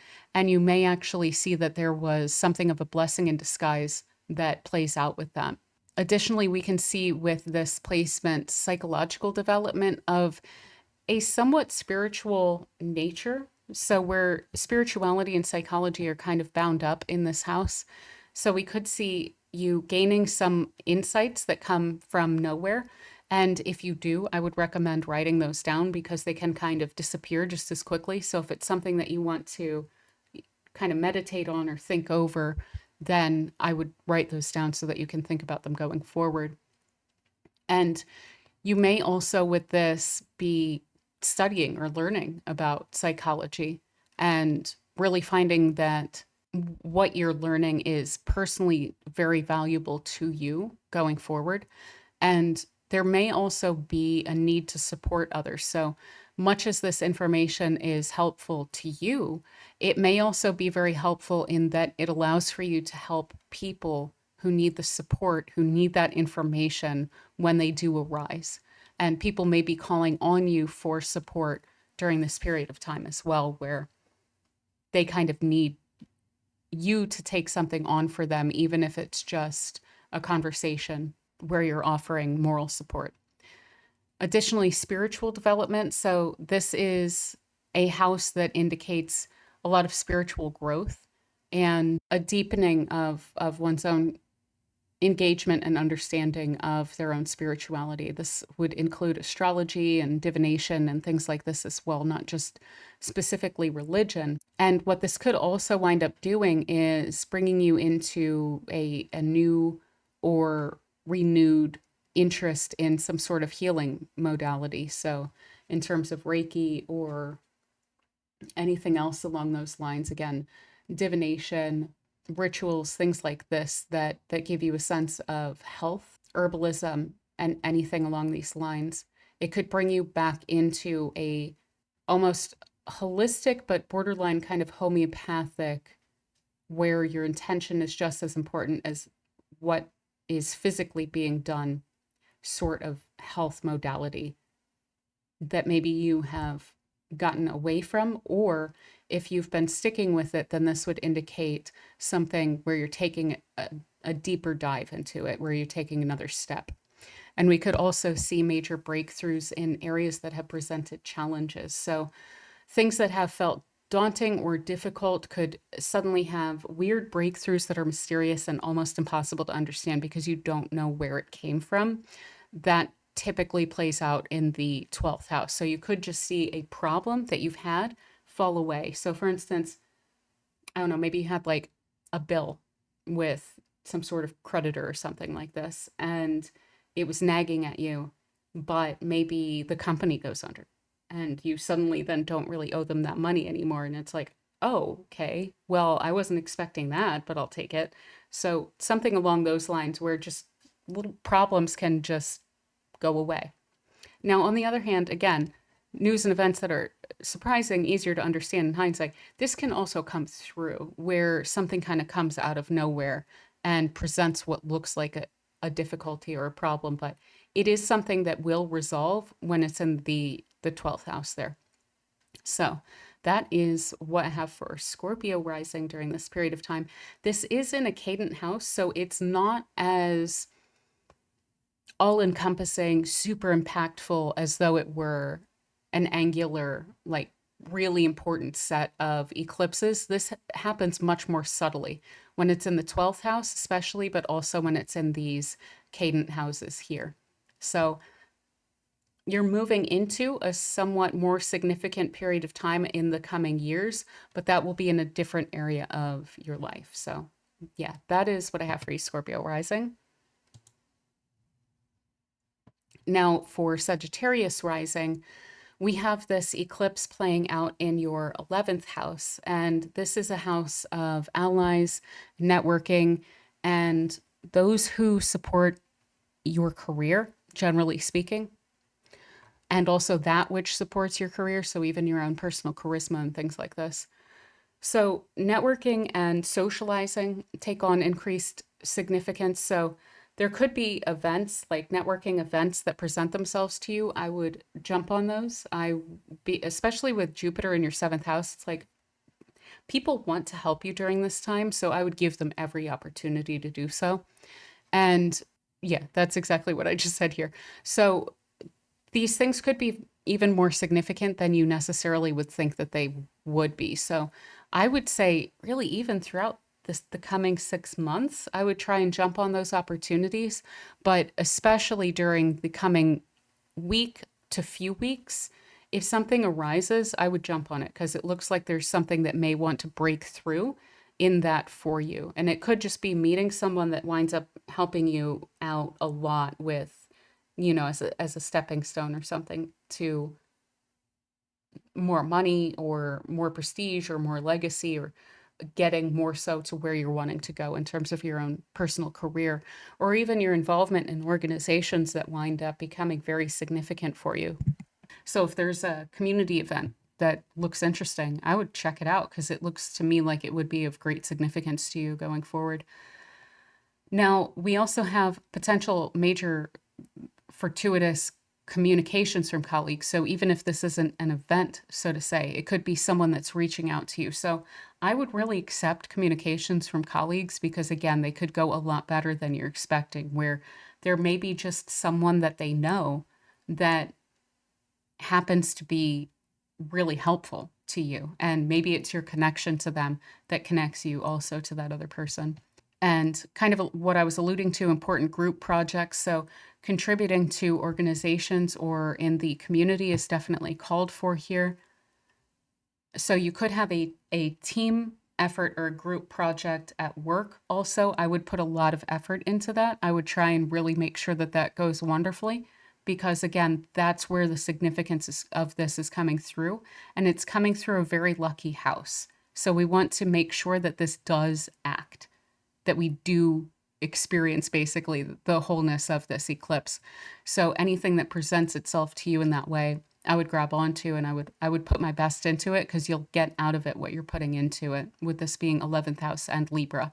Now, the contributions to organizations or in the community, again, on a cynical level, could connect you with people that could help you, but it might just be very heartfelt for you. It might just be something that you wind up enjoying even more than you necessarily thought that you would. You may be going into something thinking, oh, I'm going to help the community, but then it turns out that what you are engaging in, it improves your own quality of life because there's this thing that you look forward to, or there's this sense of goodness and goodwill and a way to creatively express that goodwill in the community that brings that joy, that joyful kind of spirit more so into your life. We could also see increasing social status with this. So, and that's most of what we would expect to come through any of these things. So, any of these things that you're participating in, this would be the why, is because it's increasing some level of social status for you.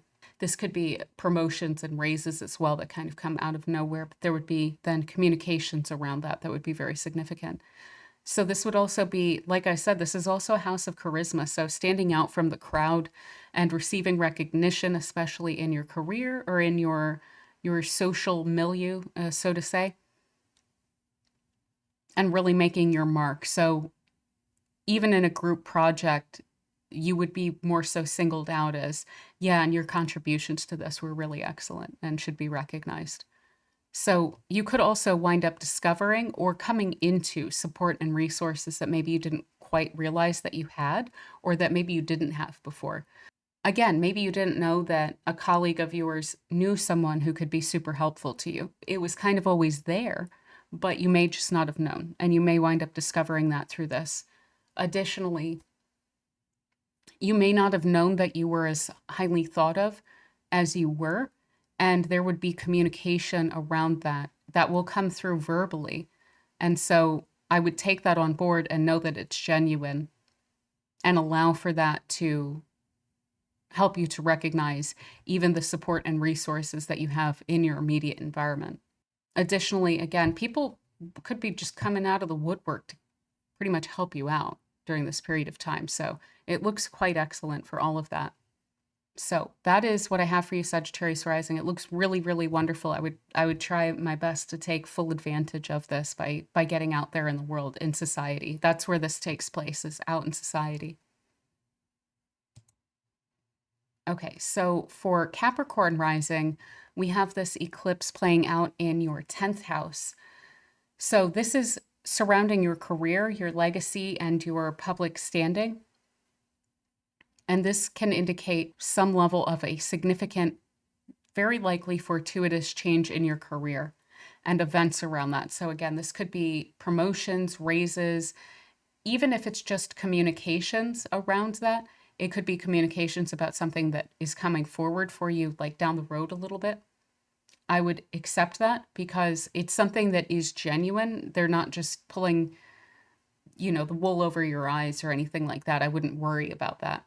If there is just talk right now of a raise or a promotion, you're being recognized during this period of time for your contributions and your work in a very genuine way. And so I would lean into that, and definitely don't sabotage this by wondering if it's real. It's definitely real here.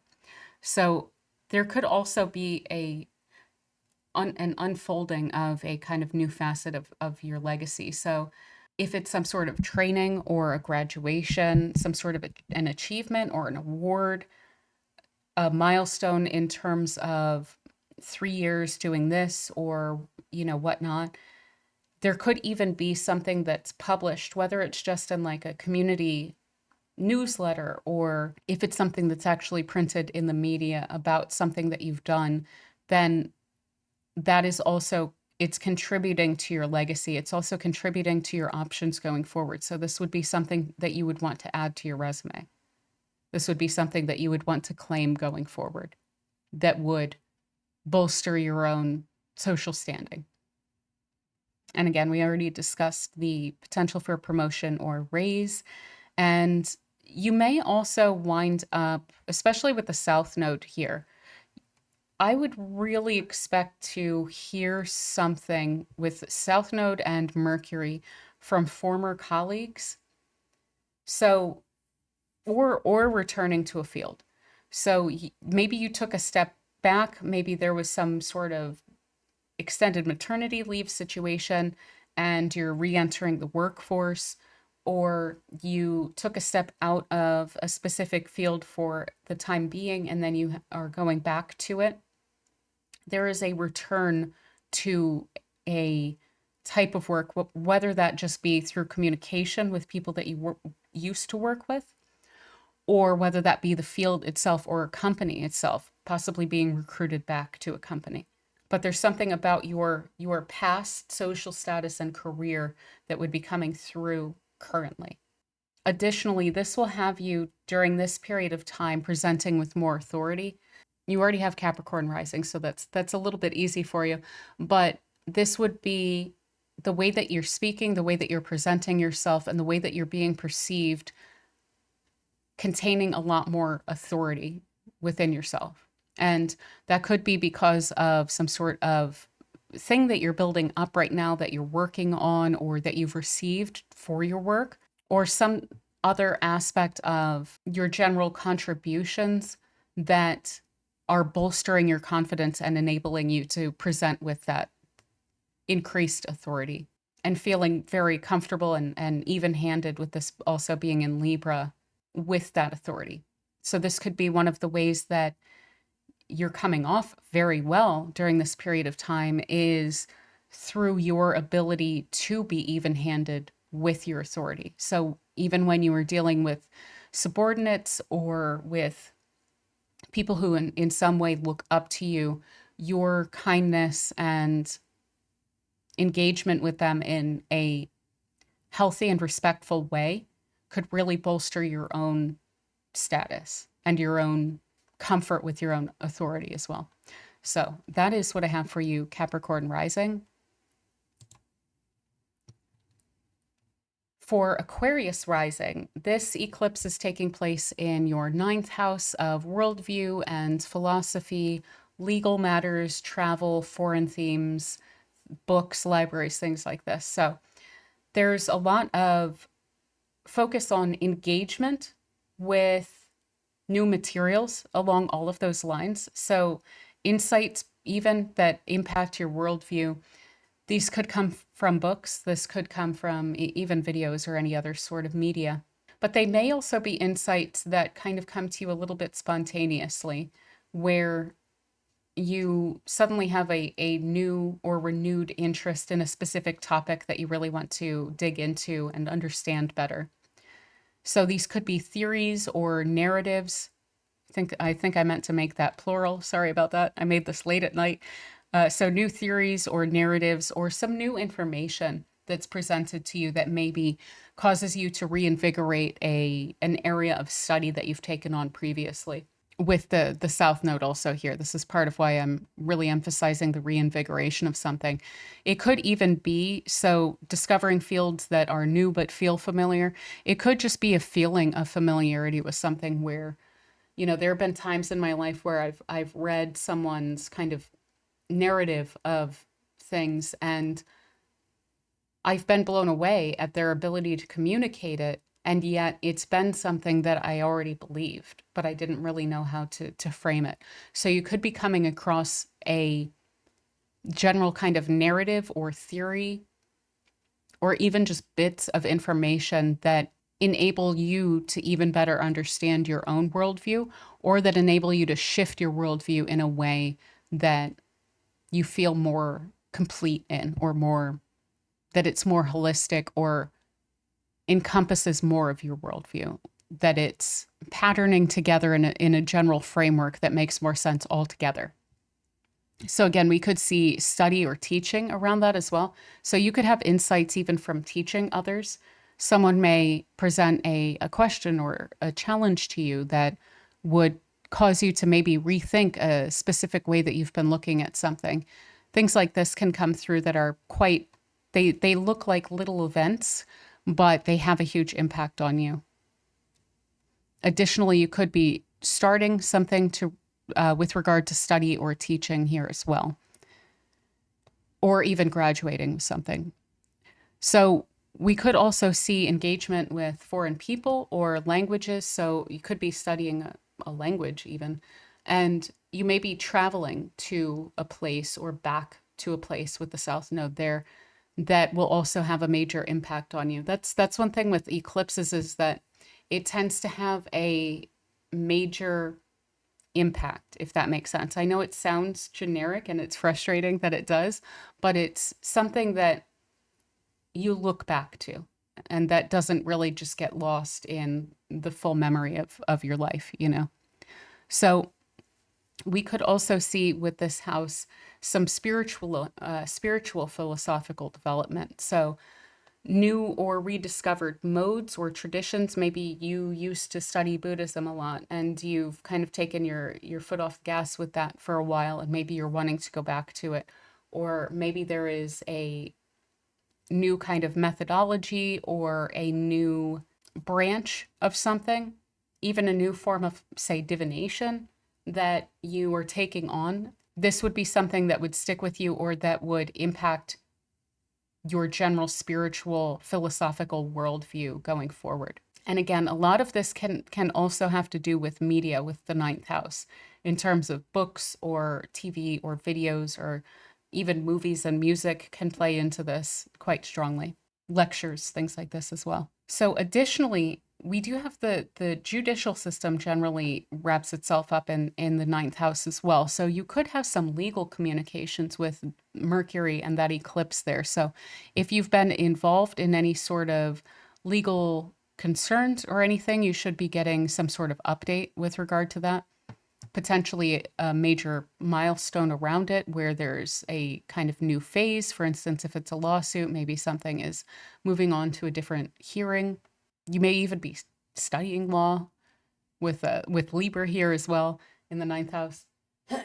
But there could even be just something that comes up contractually where maybe something is pointed out to you in terms of your options within the context of a contract, or you could be bringing something up to someone else along those lines. So we could even have signing of contracts under this, a new contract, so to say. So that is pretty much what I have for you, Aquarius Rising. This is in a cadent house. I will point out we have 12th, 6th, ninth, and 3rd are cadent houses. They're considered a little bit less all-encompassing in terms of their impact. So we can see this playing out in a lighter way for you, which should be, I think, maybe quite welcome. Eclipses are big energy, so having them in the cadent houses is certainly not so bad. It can kind of focus in on this area of your life and not disrupt the whole thing too much. So that is what I have for you, Aquarius Rising. Now, for Pisces Rising, this eclipse is taking place in your 8th house. And this tends to do with things that are buried. It tends to do with other people's resources or shared resources, support from others, psychological themes, some spiritual themes, but leaning a little bit more toward occult themes when it comes to the 8th house with spirituality, therapy, healing, like deep, deep healing. This also has to do with debts and, co-signing like contracts with other peoples and so on and so forth. So let's go through it. So we could have uncovering buried or lost information, whether it presents itself to you suddenly, which it certainly could, something from even the past with the South Node and Mercury here. You could be discovering some lost documents or some lost information that you thought you didn't have anymore, or you didn't know how to find it. Could kind of suddenly present itself to you, but you could also be digging into it. So the 8th house also has a lot to do with digging and research and investigation. So you might be really looking into a topic intently. And this could have, again, something to do with any of the themes that I've mentioned, or it could have to do with psychology or any sort of darker themes. So if there's someone that maybe a person that you're looking into due to something kind of untoward that has happened around them or from them, then that would also be represented here and would offer you a lot of help along those lines. So there's a call for you to receive some information that either you thought was lost or that is buried and that you're digging up. So we could also have communication with this Mercury here about occult topics or topics carrying the spiritual depth. So not really lighthearted spirituality, but a depth of spirituality. So we could have interesting paranormal activity certainly could play out. I don't want to scare you. It would be good and called for, but you could also be learning about this or engaging with it in some way where it's of your own volition, something that you're looking into and digging into. You could also find yourself looking into any sort of the stereotypical eighth house topics of even like UFO or like out there kind of topics that are fun to dig into, you could find yourself doing that with this as well. Things that people generally feel are hidden or buried in some way. So additionally with this, we have psychological development. There could be therapeutic breakthroughs if you are in therapy. This is really, really helpful to that. But even if you're not and you're just evaluating yourself on your own or even other people on your own, you will be understanding their behavior and getting insights, possibly even kind of out of nowhere, into your own behavior and others as well, where you may see something quite sharply that maybe you aren't used to seeing. Maybe someone has a bit of a manipulative tactic that maybe usually you would not have noticed, but becomes really sharply apparent to where you can't overlook what the motivation is behind it and knowing what that is. We could also encounter and recognize patterns with this, especially psychological patterns, but patterns in general, because it plays into the whole digging for things where all you have to go on is a weird little pattern. And so therefore you have to dig into it to really understand, okay, what is this pattern actually implying here? And that could be, again, psychological, or it could be some sort of interesting buried topic. It could even indicate how other people around you utilize money as a means of control. That would be really hitting all of the eighth house topics all at once, where you may suddenly recognize, oh, wait, maybe is someone using money to control me and in a kind of manipulative way. That would be something that would be very hard to overlook during this period of time. And again, we have that kind of co-signing on things energy here as well, where you could be signing documents, or there could be major themes around documents or communications that you have signed with others as very significant. So if, for instance, you have roommates and you co-signed a lease, or if you have a family member where you co-signed on a car loan or something, there could be news or events around that that would come through, and it's not clear whether that would be good or bad, but it would be based on some decision that has probably already been made. So in terms of signing something or something having been signed, it would lean more toward the latter, where this would be news or information that's coming out about a contract that you have already that you share with someone else. So that is, I think, most of what I have for you. I think there's just a major elucidation of information that's usually pretty easily covered up for you during this period of time that I think is going to be quite significant and very fascinating for you to even look into a lot more and maybe even dwell on a little bit. So that is what I have for you, Pisces Rising. And that is what I have for everyone. So thank you so much for being here. Thank you, everyone who has given likes, who has subscribed, who has shared these videos. I really, really appreciate it. I also love engaging with your comments. And so I really appreciate all of that, all of the support that you guys have given. If you would like to book a personal reading, I do have those available to schedule. But otherwise, if you appreciate content like this, do feel free to subscribe. If you are new here, I would love to have you for future videos. And again, if you don't mind hitting the thumbs up button, I am deeply, deeply appreciative of that, as it helps the channel to grow by spreading this video around to other people. So with all of that said, I hope you have a wonderful eclipse. I will be doing a live stream either I think tomorrow, because I think I'm going to publish this video pretty much right away, but don't quote me on that. There will be a live stream around this time. So check that out if you want to get in and chat with me live. I think we'll have a lot of fun with that. And I hope this eclipse treats you well, and I will see you soon. Be good. Bye.